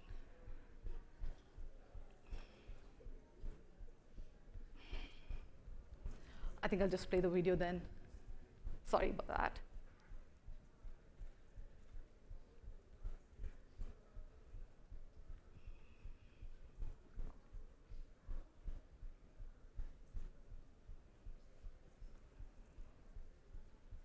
Let me go back here, make it full screen.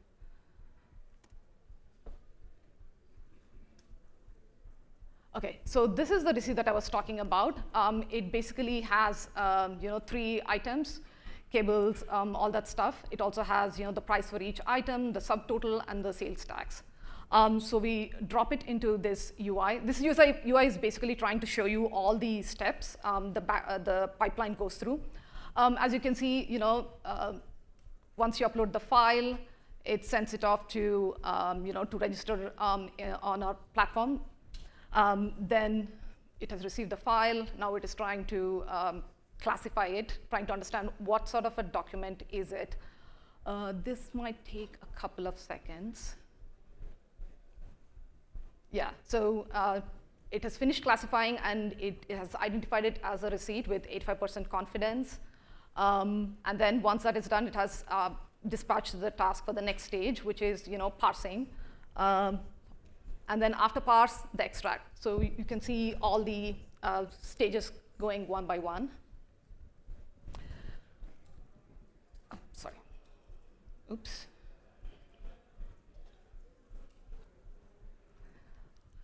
Sorry. We're going to run it again. Again, let me.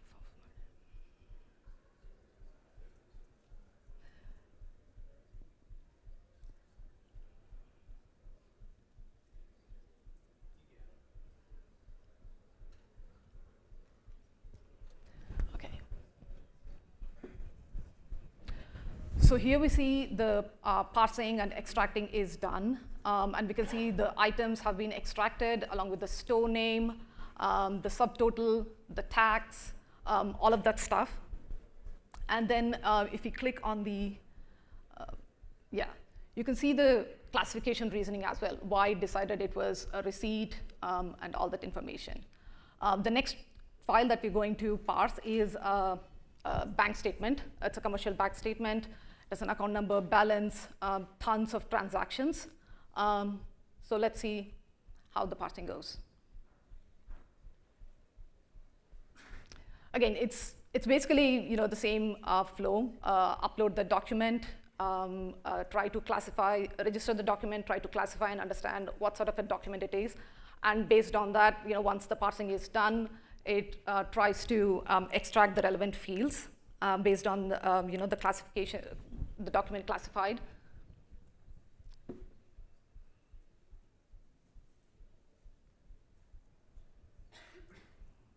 Okay, so it has identified that it's a financial document with 100% confidence.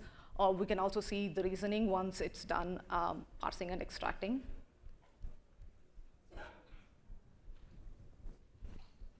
Okay, so the PDF was 24 pages long. It has parsed all of them, and it is now pulling the fields for this type of a document.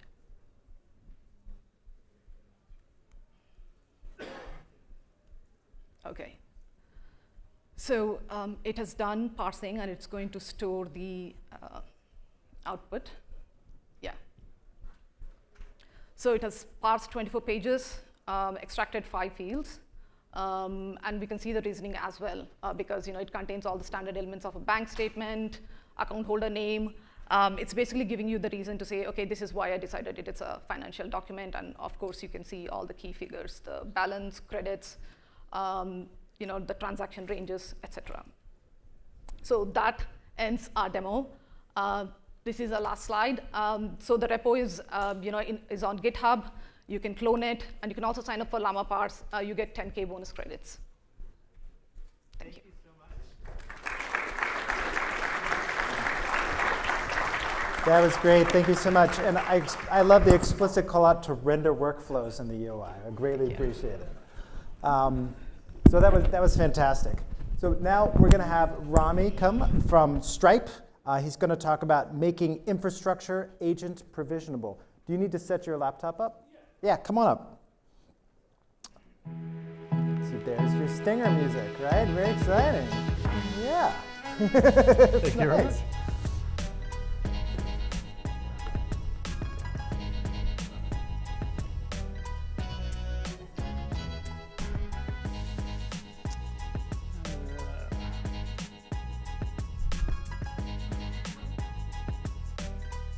Just 1 second before we switch over. Still installing here.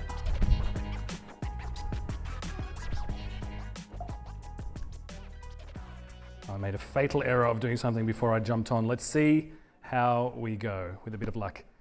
Hi everyone, my name is Rami. I'm the product lead in Stripe for ecosystems, apps, and Stripe projects. Just a quick show of hands. Who's heard of Stripe projects by any chance? Okay, it's mattering. Who's heard of Stripe? Great, yeah, we're in the right room. Who's heard of Coffee Break coming up next? Great. So Stripe Projects is a new experimental project that we've kicked off earlier this year, and it's entirely unrelated to what you know Stripe to be. Stripe is about collecting payments, about billing, it's about perhaps even incorporation as a new company, whereas Stripe Projects is unrelated to that, and it's very much the idea of what happens at the inception of your project, of your idea, of your product when you're first starting to kick off, well before you're trying to accept payments. And the inception of the kind of concept, the issue that we saw, the insight here was agents have gotten really good at writing code. I think we're all past that point. But the number of times you have to go between dashboards, create accounts, create services, pick up environment variables, pay for something, put in your credit details, come back, paste into a local text file, and then do that another 10 times. Every time you want to set up a project or kick off your stack. That there is a pain point that we heard again and again and again from users. And we thought there's something we can possibly do here in the realms of helping with environment variables and SDK. But the more we dug into it, the more we realized provisioning is fundamentally a payments process. And many of the SaaS tools and developer tools that users wanted, developers wanted on day 0, day 1, on day N, were already using Stripe to collect payments. So what if we could make that network additive? What if we could add value to developers, to those providers, those SaaS dev tools, and make it something really special? And so that's what this is about. This allows you programmatically from the CLI to be able to create an account, provision a service, and manage those environment variables, and pay for any upgrades, all from one place. That's the key thing. So we've been building a network that's now about 50 providers strong, and we're growing, and the intent here is for it to be an open ecosystem for anyone to be able to join into. What I want to talk to you about today is first show you what it is, so it's not words, it's real, and then also go under the hood and talk to you about the protocol that was implemented to get to that point. So let's go over here to a Stripe just a regular terminal. You can all see that there.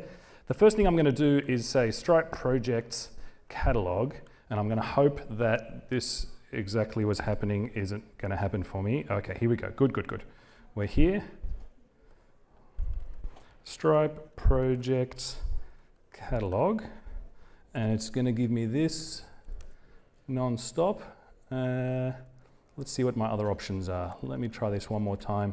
Stripe plugin, install projects. I'm going to let that happen, and then I'm going to talk to you about it's already installed. This is when I didn't prepare a video because that's not how this works, so why would I prepare a video? Let me talk to you about the underlying protocol just to make sure we're on the same page. So the core to the protocol is that as we spoke to more and more providers, we understood that the issue is in account provisioning is there was no standard. There was no clear way that we can get to every provision, every service in a deterministic programmatic way. And the more we looked at it, some enterprise developers had something like a SCIM, like a really detailed SCIM setup that was very burdensome and kind of enterprise grade. And we started proposing that for folks to integrate against, but we realized very quickly that we needed something much more lightweight and that would compact the concepts that existed across the ecosystem into something that was agent-friendly, really programmatic, and something you can do across the CLI. So the agentic provisioning protocol is what all providers are connecting against. And I want to give you a bit of an outline of what that is under the hood. So it's not yet published. This is something we intend on opening up for anyone to be able to integrate against and into the Stripe ecosystem later on this year, later on this summer, and open it towards an open standard as well. There are three main concepts. There's the account, there's the service, and the resource. So the account is the provider account, your main tenant, be it an org underneath or a team. There's the service itself, what do you offer, your catalog. And there's the resources, the thing that gets provisioned, the unique element that actually gets instantiated and returns environment variables. And we go through a provisioning lifecycle. So what you can do is create on account request, even if you do not have a render account at all, what you can do is create one based on the auth and the IDP of being in a Stripe account on the CLI. That allows you to create a net new account from scratch. If you have an existing one, your email becomes your auth, a verified email, and that creates a new account for you. Then you can pull this, we pull the service directory in real time at all times. I'll show you what that looks like in a second. Provisioning the resource itself and returning the environment credentials, and then managing the lifecycle, removing the resource, being able to rotate the environment, even being able to go into the dashboard already logged in to simplify the process altogether. There are a bunch of endpoints. Essentially, what the protocol requires is every provider to build the set of endpoints, and the core ones are really built on those three principles. The account request that handles the initial auth, and it's agentic without user interaction on the browser. The services request, which we poll every 10 minutes to get all the catalog in real time, bring back the prices, bring back all the services and plans that are on offer, and the resource itself, supported by a whole bunch of lifecycle options.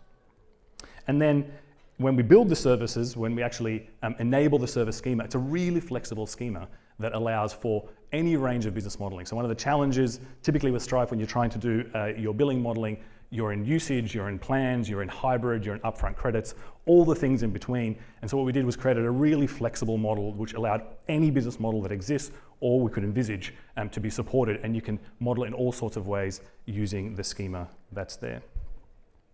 And then the kind of key insight here, and one of the key technologies that we built on, is what we call the shared payment token. And so this is where the payments bit comes into the experience. So instead of sending a credit card or having to log into a render dashboard to be able to update your payment method and do that another 10 times across providers, what we do is on the Stripe surface, collect your payment method once through a secure checkout. And then we're able to tokenize that payment credential uniquely for each provider and send it across the protocol. As a result, each provider has their own secure tokenized model to bill against you, to charge as they normally do. The user, in turn, is able to set limits per provider on how much they can charge on that shared payment token. So that allows a bunch of things. It allows really interesting security. It allows a single point of payment method without having to go everywhere and control payment methods. It allows a single point of seeing your spend, so a single pane of glass. And it allows a really nice control of spend for agents, all from one place, and essentially a layer above whatever your payment method is. It could be any card with any merchant. It could be any sort of payment. We additionally support bank and BNPLs. You can add this layer of agentic spend control on top of anything above that. I think that's really interesting. And then, as you imagine, there's a full life cycle at the end to make that happen, including updating the services, rotating the credentials, which is really interesting for us, and then being able to remove those services at the back end. And finally, in order for things to stay in sync, there's a push API for us. Providers are able to push to the orchestrator any updates that are needed along the way. So if the user goes to the provider to do what they need to do, the ongoing journey, those things are reflected. The key kind of model I wanted you to come away with here is that this is not a platform as much as it's an orchestration layer. It's an infrastructure layer that allows you to own your provider accounts. You're fundamentally creating those accounts. You're being charged directly with those providers, and your ongoing journey is with them at all times. You own the environment variables and the whole story. But it allows for a really convenient single programmatic place to be able to go in and control and provision those all in one go. If you want to get started, by all means, projects.dev. Now let's work out here what is happening. If anyone wants to help me understand what I'm doing wrong, but if there isn't a demo, we'll follow up with one for sure. Stripe projects catalog is not working for me because I think I've got a Wi-Fi issue here. Yeah, which is intriguing, which is super intriguing. I'm sorry, I think we've had a downtime at our end. But to give you a sense of what you can do, so this is me, a kind of a previous session where I sent it across to Claude to make it happen. So once you do your own commands, you understand how it works. You simply say Stripe project add and hit render / whatever service available. Actually, render has a Postgres web service and the static sites available on the network today. So it's as easy as Stripe projects add render, and you can see everything that's available for them. You can additionally, and you can see here where previously rendered there, then you can invoke Claude to do exactly the same thing, send it to GitHub, and the render integration actually takes that GitHub, that public GitHub, and will deploy all from the command line in real time. Additionally, if you want to add OpenRouter, Exa, Clerk, PostHog, whatever you like, you quite literally to Claude, your message is, give me those things, give me an API router, OpenRouter API, Exa API, and so on, and it uses the exact same programmatic commands, the skill that's there, it knows how to use a CLI, and brings them all into one project, into one environment variable, into one setup, and does the rest. So that's the core of the experience. If I do get it working back again, and I'm sorry, I was getting nagged for a install, and it, let's see, yeah, I think this is the project catalog. Yeah, I think the latest version that I was getting nagged to install as of this morning, I'm in a test mode, has just hurt me. I was testing it in the Uber on the way up. Obviously, it's Databricks' fault, if anyone knows. It's their issue. If you'd like to see a demo as soon as I get it working, I'll be outside after this. Thank you very much for your time. Appreciate it. Thank you so much, Rami. Those are the classic demo gods. Yes, yes, So. Bespouting, yeah. Thank you very much. But thank you so much for that. And we were very excited to partner on getting up in time to be able to participate in that program. So it's going to be thrilling. So we have our last speaker for this session. Oh, I have one housekeeping thing, maybe a little late to mention it now, which if you could, and I know that we have some renders policing the giant doors, go out through, if you need to, the smaller doors. The giant doors are distracting. Well, next up, we have Nitya, who's going to come up and, let me just review a little, is going to talk about reliable web search for agents from Exa. Thank you so much.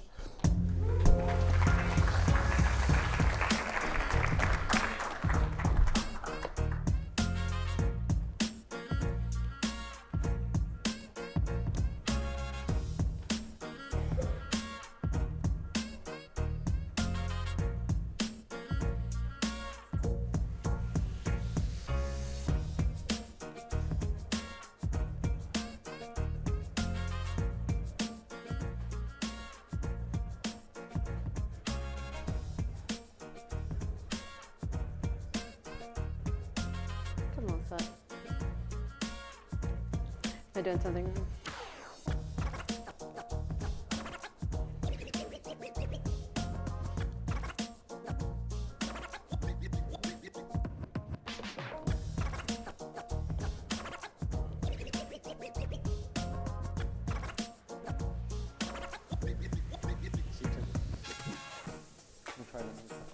The other one.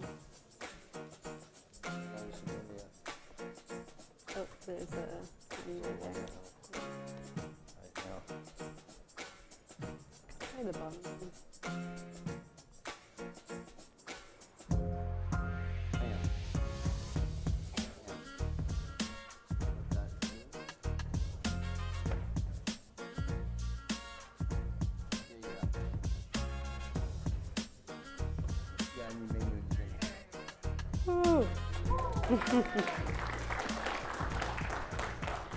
I thought I was prepared by recording my demo, but there you go.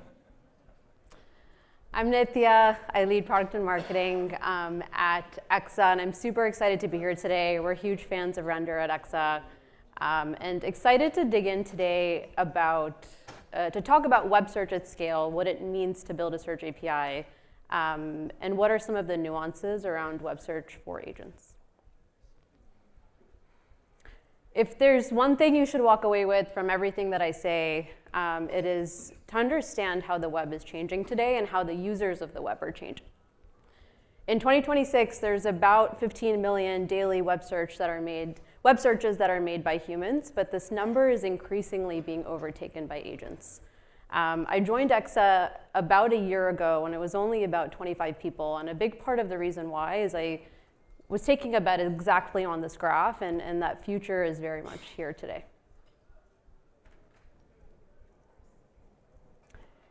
This agentic world looks really different.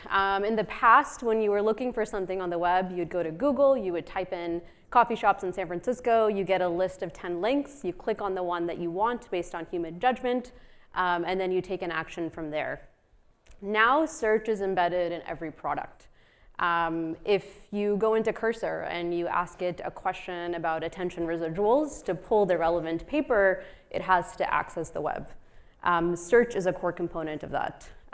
Whether it's Slack, whether it's Cursor, whether it's coding agents, whether it's finding coffee shops, web search is now not just a thing you do on Google, it's embedded within any product because AI is embedded within any product that people are using.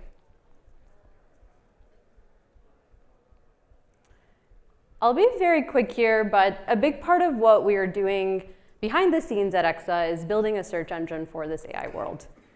This involves everything from crawling the web, building fine-tuned query embedding models, creating custom vector databases, pulling contents from all of these URLs, and then packaging them as part of the various endpoints in our search API. Later today, I'll talk about one specific product that we recently launched to give you context on how we built the agent architecture for it. But this is a little bit of the behind the scenes that leads to the things we're able to offer in a search API. I want to start by talking about some of these differences. How is web search different for humans versus agents? One central idea to this is search across the compute latency spectrum. So AIs need real-time search that is sub 200 milliseconds, 300 milliseconds for things like voice agents. But it can also be latency insensitive, where it needs comprehensive deep research for large list building, CRM enrichments, things where quality and comprehensiveness is the most important thing. The second thing here is token efficiency. So websites can have a lot of irrelevant content and fluff. I have an example here. If you go to our website and you ask the question, tell me about the Exa Search API, not everything in our docs is relevant. There are like specific tokens and segments from our docs that will actually answer the question. Ensuring that we are giving you those relevant, retrieving those relevant tokens for you, preventing context bloat and saving costs is very important in building quality search for agents. Two other big ideas are the ways in which agent search is different than the way it inherently is for humans. So LLMs can't memorize the web. Agents need comprehensive information in a way that is correct. If you look up a query like every engineering professor at Berkeley, you don't just want the top 10 links, you want the entire database and suite of things that is available on the web to answer that query. We recently opened a Singapore office and we were looking up everyone in Singapore who works on AI search and has any blog post or research paper that they've written about retrieval. And you see in Google, a lot of what you're finding is things that are offhandedly helpful, generally speaking about hiring. What we actually need is the concrete list of people that we can reach out to that we want to bring onto our team. Which leads me to this fourth idea of thinking about the web as a database. Early at Exa, we built an internal vector database. And what we found is, search on Google really relies on keyword search, but semantic search is really valuable for how AI interacts with the web. And pulling specific structured outputs or entities from each web page is really valuable to pull the most relevant context that agents need.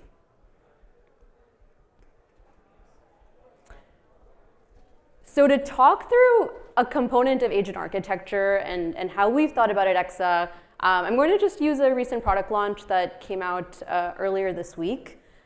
Agent essentially, ironic name, takes a query, runs autonomous web searches, has a sub-agent harness, and then synthesizes those answers. It specializes in large lists and CRM enrichment, so we have a lot of customers here in the go-to-market and finance space, so the HubSpot and Point72 and Blackstones of the world that find this most valuable. And the thing that is most useful for them here is just comprehensive retrieval on the web for specific things that they are monitoring. The core architecture is designed in broadly the way that I've outlined here on the right. So we have a coordinator agent that generates the candidates. We retrieve the information from the web. We have sub-agents that then verify the candidates, which I'll touch on a little bit later. We synthesize those outputs and then return them with sources as part of our final output. And so before I talk about that design a little bit, I'm going to just do a quick video that shows you what this can look like in the Sheets UI, although many of our customers use it kind of across HubSpot and many of the ways that are relevant for them internally. The main things to call out here again are if you need to find hundreds of people that fit specific criteria on the internet, you're trying to do this at complete comprehensiveness and quality. You care a little bit less about latency, but correctness is very important. Cool. I'll stop there.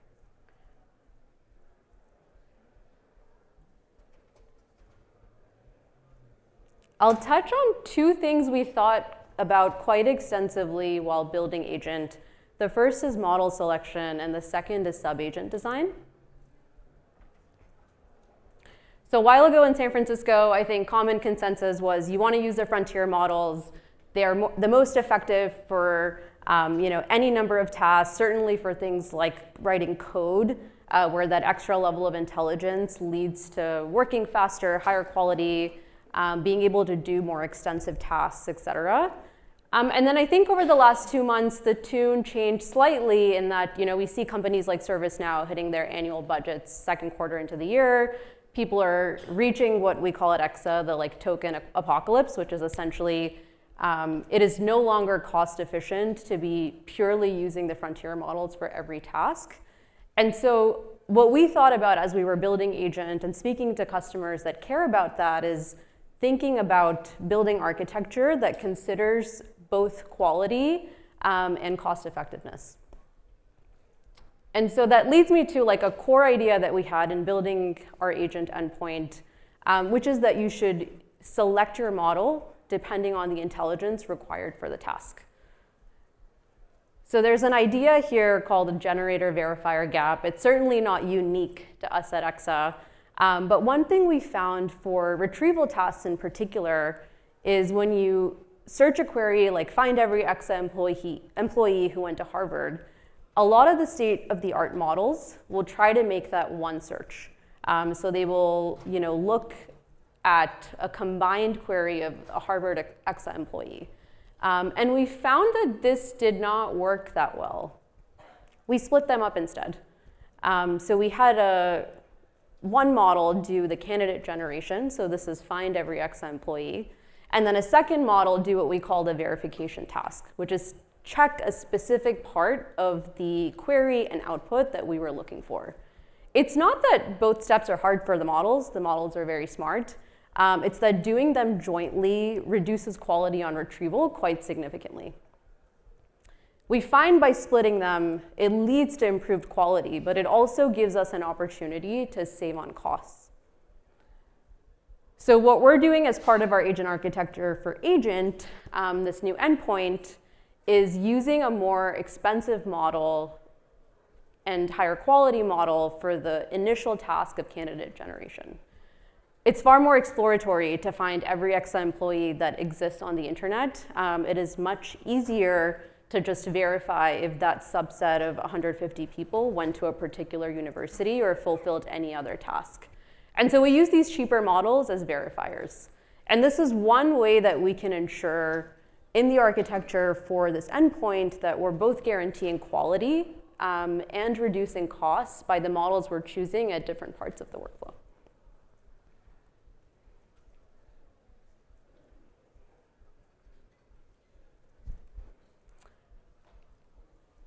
When to use sub-agents. This ties a little bit to what I talked about in this past slide.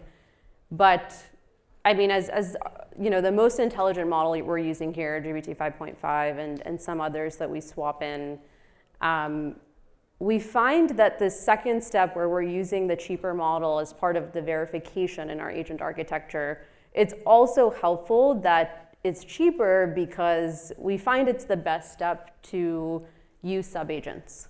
So going back to our kind of initial architecture here, we're generating the candidates, we're retrieving information from the web, we're verifying the information, and we find in this verification step is where it's most effective for us to do a large number of fan-outs so that information on the web from the different URLs doesn't converge. And we find that when there's like a highly bespoke specific task, you're not trying to find a large subset, but you're trying to verify whether a particular candidate meets a highly specific criteria. In this context, we find that subagents are much more effective. And so when do you use subagents? As part of your agent architecture, the first thing I would lead with is essentially this verifier step. We only use subagents in that particular step of our entire architecture for the costs and quality reasons that I described. The other reason it makes the most sense there is that's when we're running independent checks that can run concurrently. So no particular thing we are verifying or retrieving from the web is directly interdependent on another task that another subagent may be running. So because there is this shared quality of parallelism and independent outputs where you have separate grades, connected fields, URLs that are returned, you are able to run all of those in parallel and still ensure high quality retrieval. The TLDR there is use subagents for independent outputs at scale, not for a single sequential reasoning task, because the lack of interdependence is part of what allows them to be effective at the task of retrieval at the minimum.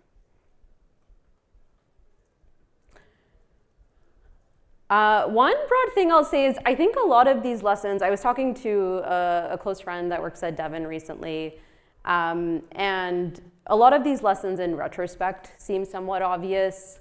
You want to use subagents in the part of the workflow where you can run parallel tasks. The most intelligent model would be better at the more exploratory task. But in practice, a lot of this is far more experimental. We are testing different models. We are switching in different combinations of things to best figure out what will work for the specific task of retrieval. And for when we were optimizing for the output of large list building and CRM enrichments, this is the particular architecture that we found was most helpful. So these are my broad takeaways from building this product end to end. One is we're building for an audience of agents, not humans. This involves things that are different than when building for humans. So the complexity of the product is dependent on the range of feature parity that you need to be able to offer. So this is the compute latency spectrum, essentially, both really fast search and high quality search that remains token efficient. We treat model selection as a continuous optimization problem.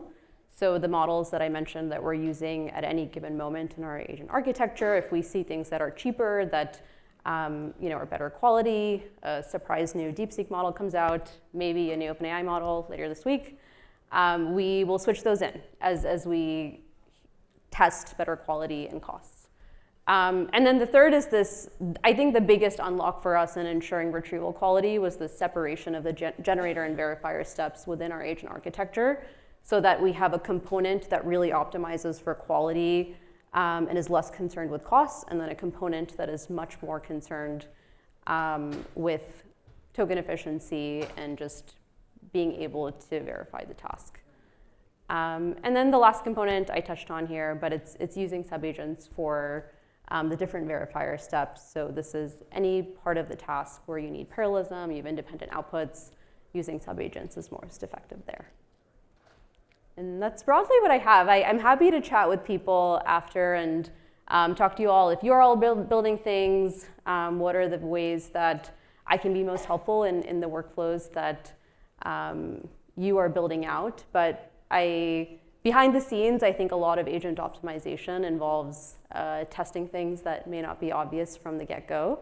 And at least for the task of retrieval at scale, this is what we found was most helpful. Thank you.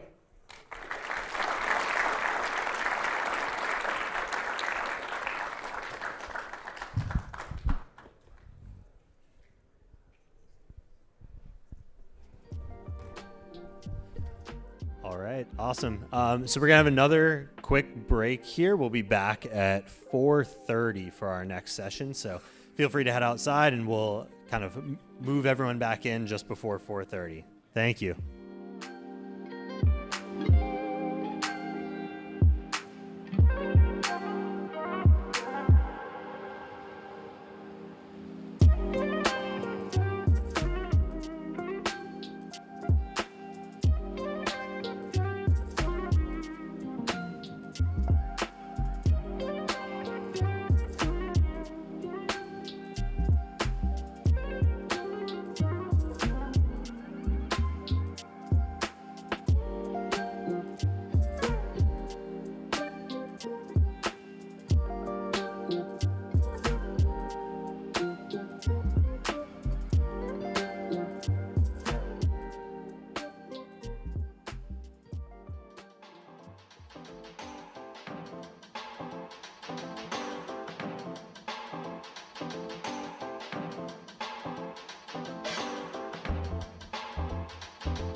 right, awesome. Thank you everyone for coming back. We've got one more great talk coming up from Dom from OpenAI, and then we'll have a few short remarks from Anurag at the end, and then what you've all been waiting for, happy hour after that. So please welcome Dom up to the stage.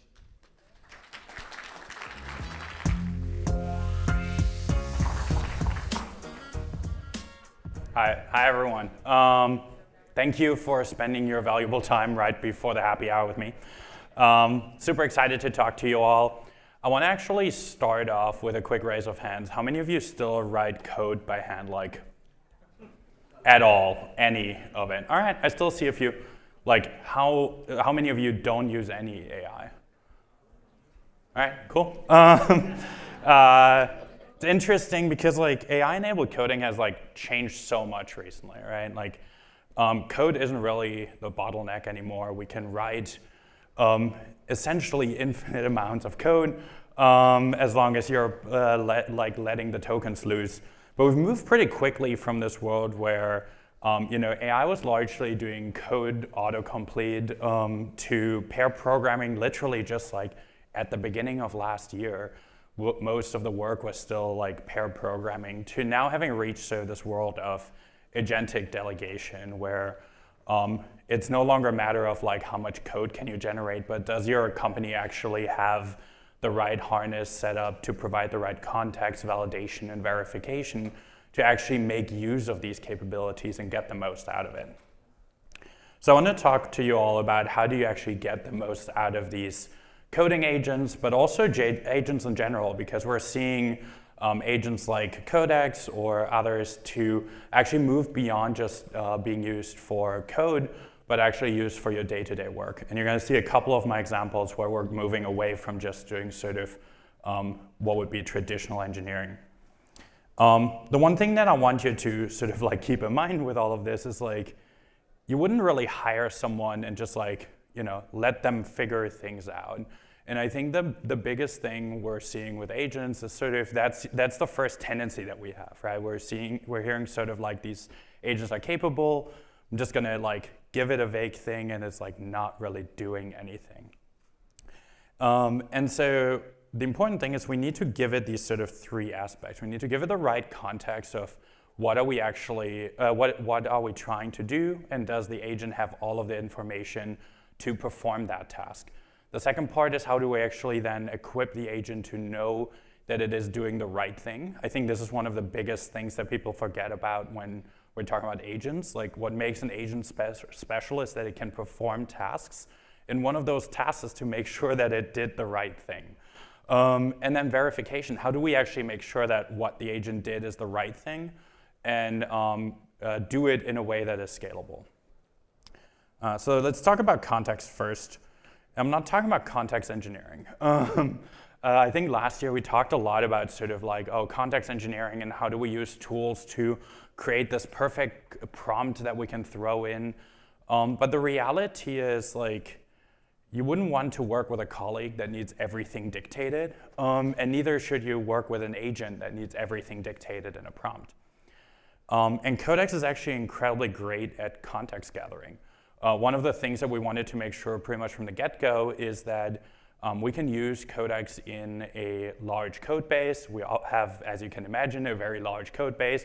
We want Codex to be able to operate in it. And so it's not really feasible for us to like dictate every little file that it has to look at. It needs to know how to actually navigate a large code base and understand how things fit together and get the necessary context out of that without us having to provide it. And so one of the big things that I think should be a given at this point, and if you feel like you don't have it, this is where I would start. It's to think about if you would drop an engineer that is talented but is brand new to your company and to your code base, do they have everything that they need just based on the repository? Do they know which tools to use? Do they know which coding practices are you using? What are the standards that you're applying? What are the like external dependencies you're using? Or do you have additional context living somewhere else? Because the reality is for a lot of you, that context probably lives not just in the code base, but it lives in other places.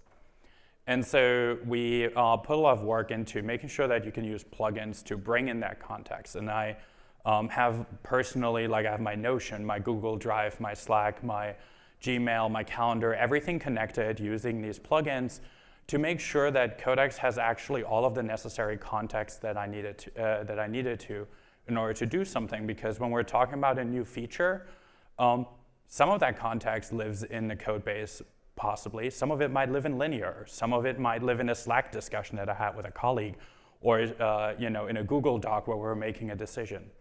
And so it's important that your agent actually has access to these things if you truly wanted to navigate it. And the nice thing is that the same way that Codex is great at navigating large code bases, these same principles also apply to navigating Slack or other things, because ultimately you're kind of behaving in a similar way, right? We're jumping into one Slack message as your origin, similar to how you might start off in a file, and you start trying to piece together how do these things fit together, and what is the necessary context that I need to pull in. Once you actually have this, you can start getting to prompts that might be completely meaningless for someone who's not in the know or who's not working with you, but is much more closely to like how you're actually communicating with a colleague.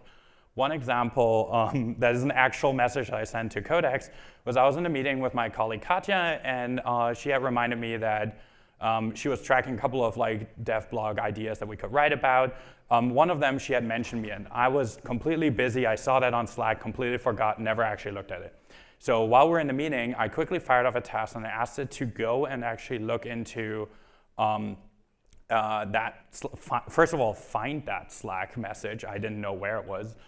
Find the Google Sheet page and figure out the topic, and then tie it to some of the work that I had done before. And one of the interesting things about this is that Codex actually not only found the pieces of information, but it actually went and, let's see if we have it here quickly. It actually found all the information, and it created a draft for me by pulling in information, including, for example, the source materials from the different projects that I worked on, to ground it in some context. You can take this one step further, though. We had a launch, or like rather an update to the docs that I had to make on a Sunday night at midnight. I don't know about you. I don't want to be up at that time.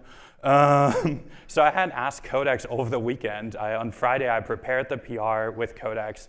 And then I told Codex, hey, all of the context realistically lives in the Slack channel. So like, go keep an eye on it. By the way, you need approval for this PR, so keep bugging either Corey on my team, and if he doesn't respond, start hunting down other people for me.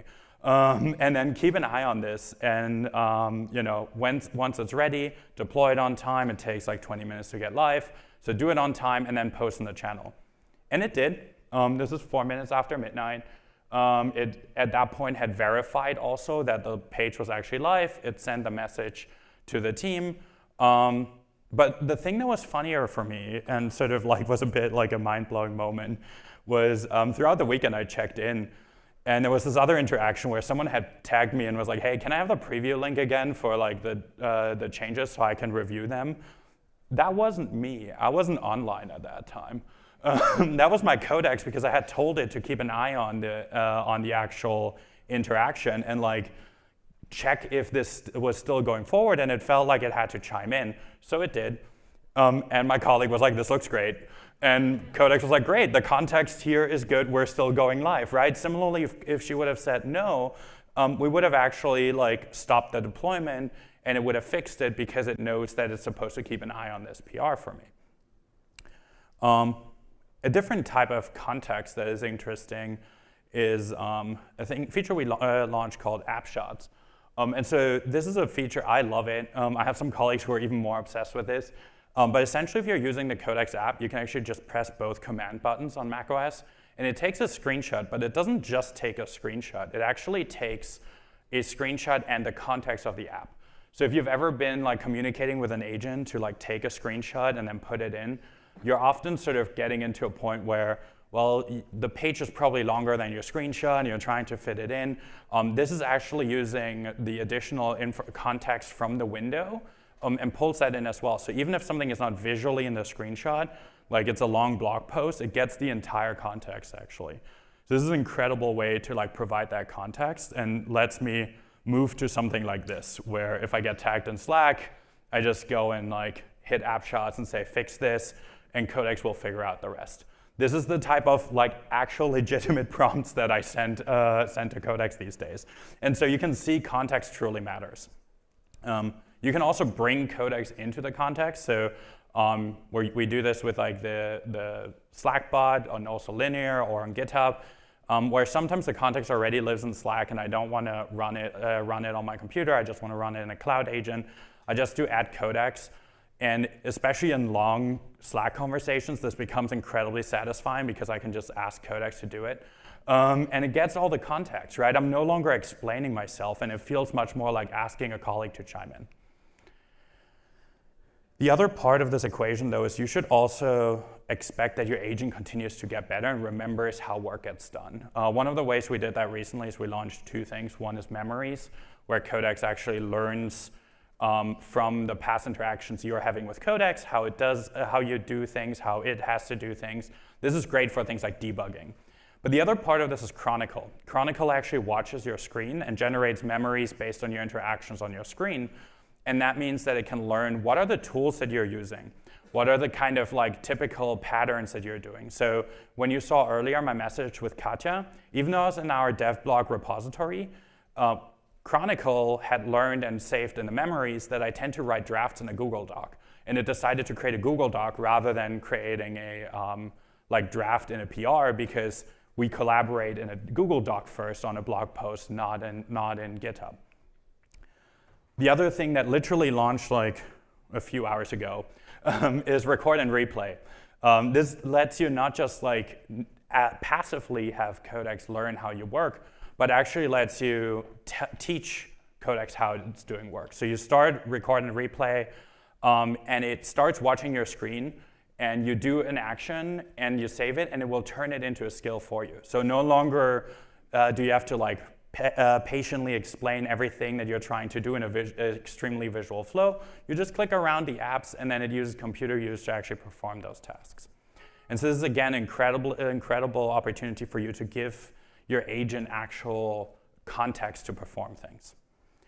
So if you have all of this context, this next step is validation, because we want these agents to actually verify that things are being done correctly. And if you've invested in great developer experience in your company, this is where that really pays off. So you're at a render conference, or you're probably already in a good shape here, but like you really want to make sure that you have great tools, because if you have a way for the agent to validate the work that it's doing, this is really what unlocks the agent to work for hours on a hard problem.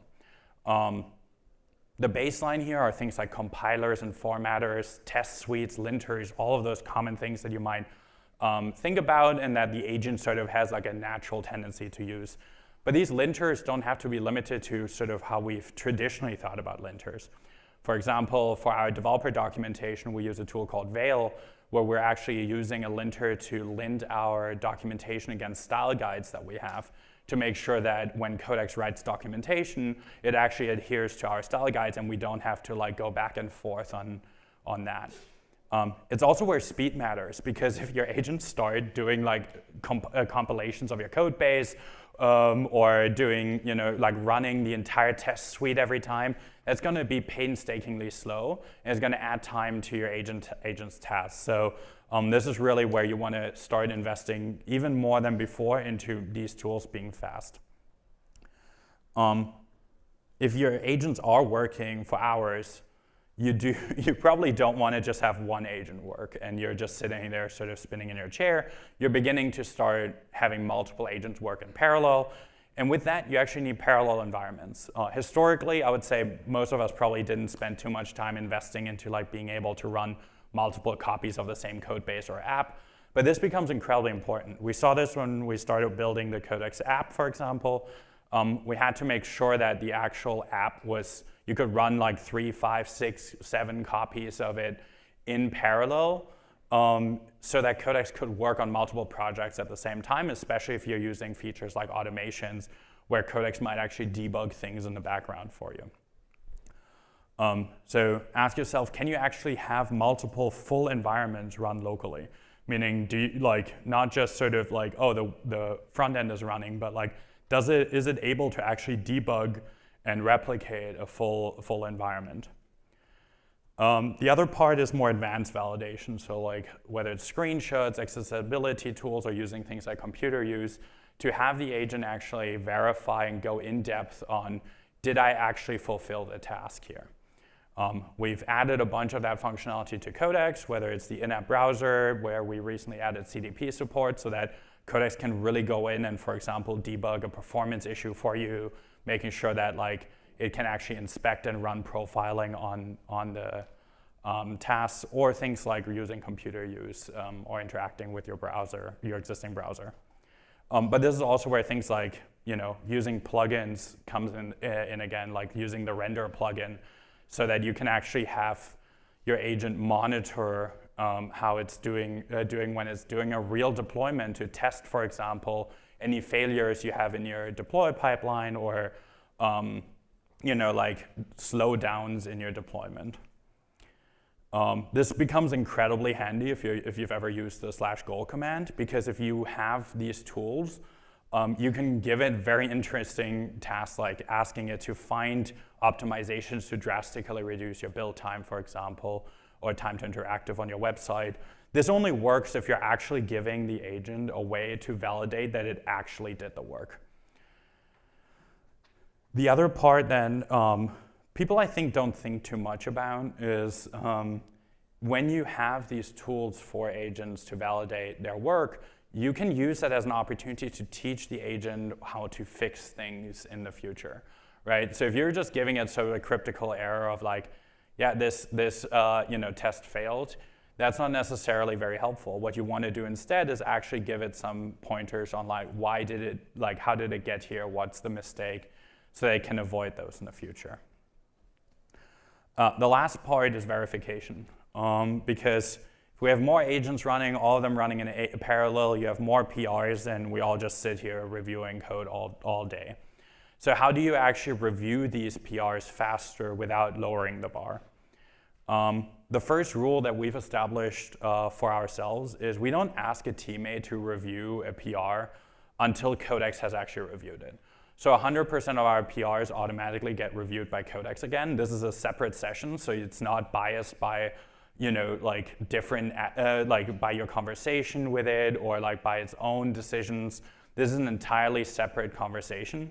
And only when you actually have cleared all of the PR comments, only then we're actually diving into asking someone on the team to review it. And you can control that review bar. One of the things we wanted to make sure with Codex's code review is that it's actually not too noisy, because we all hate anyone just nitpicking a bunch of comments and then you start ignoring them all.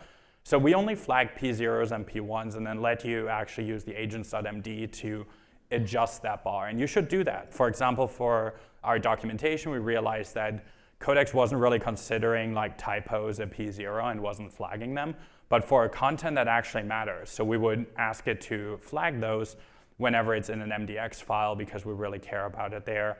But we might not care about it if it's a variable in like some React component. The other part is invest in a robust CI flow. Like at this point, it probably matters less how long your CI flow lasts, and more about how extensive it is and how much it's actually catching things. Because realistically, if it's taking a long time, you can ask your agent to watch it.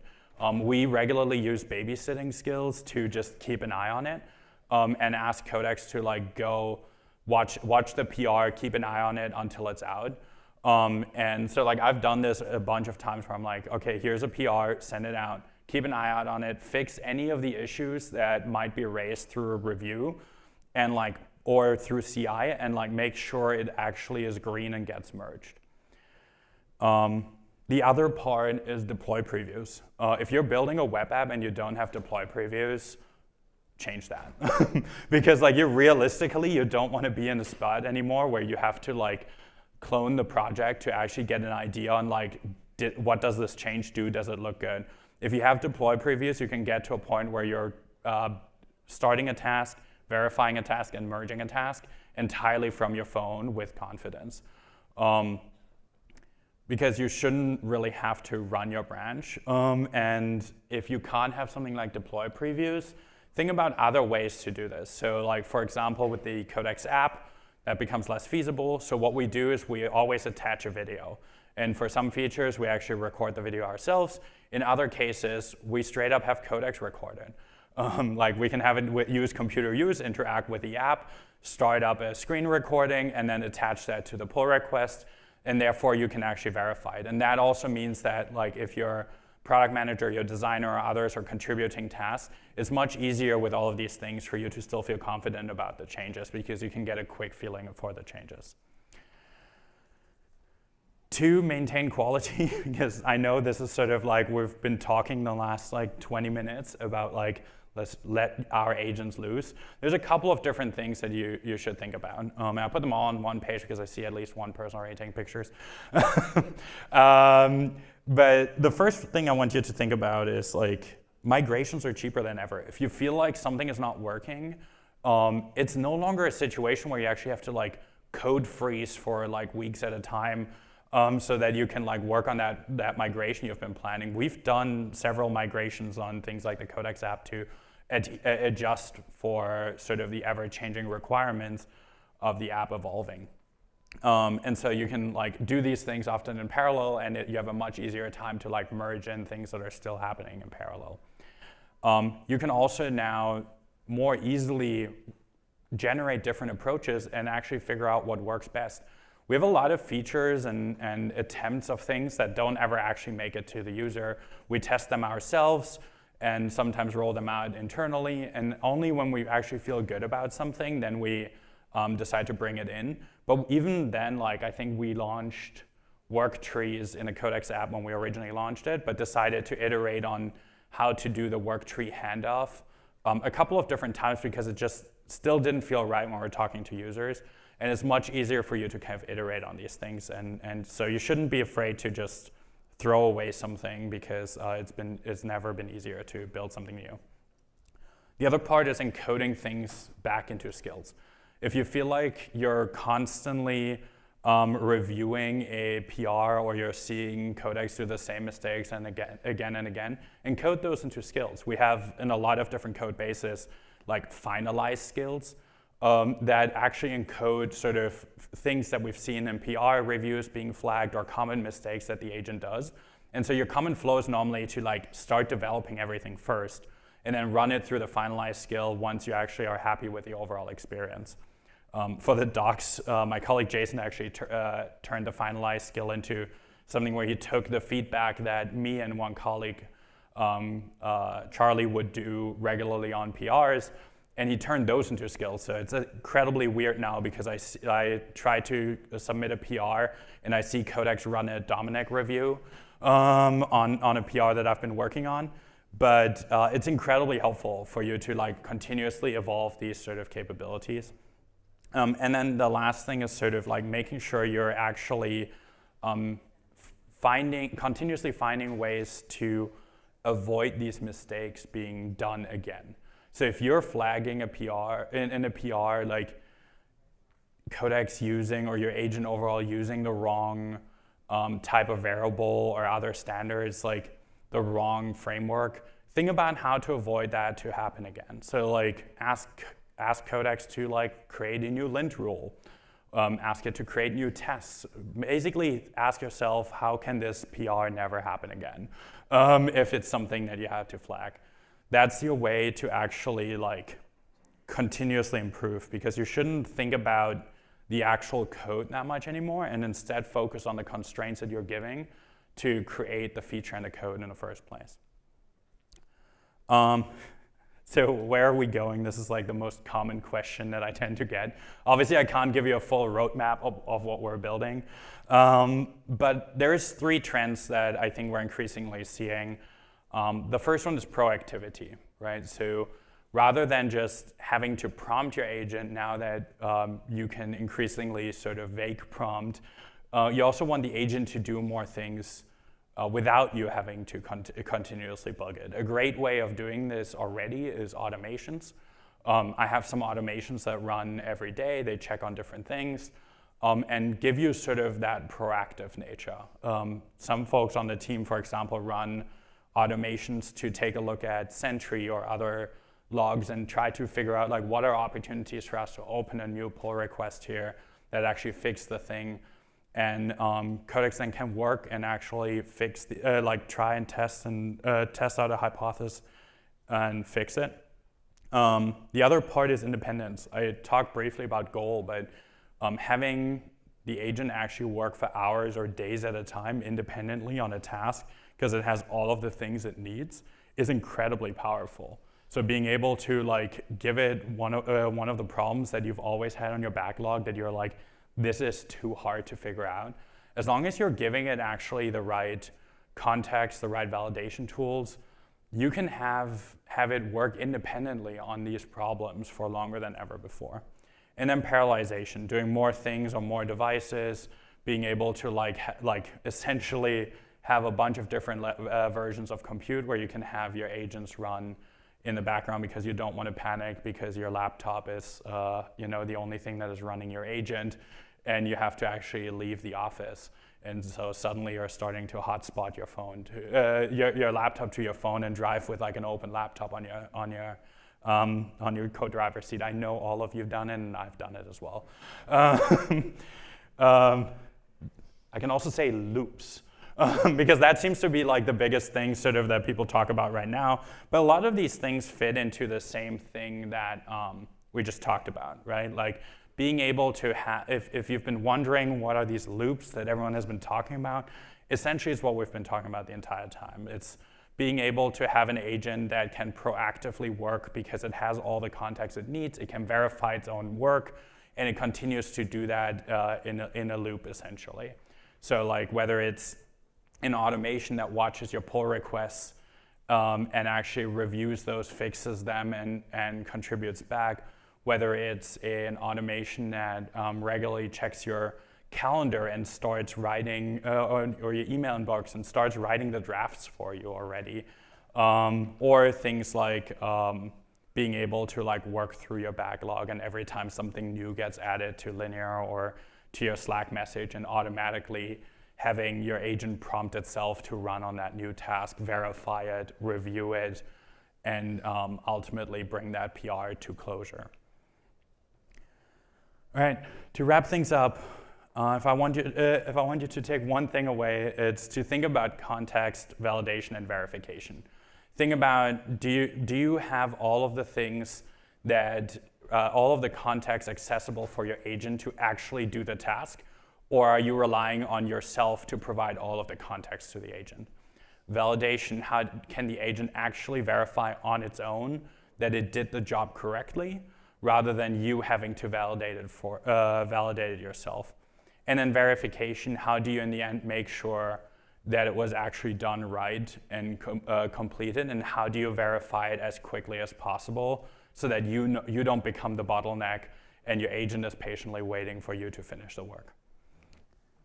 So make sure that you give your agents the same affordances that you're actually giving your teammates as well. With that, thank you.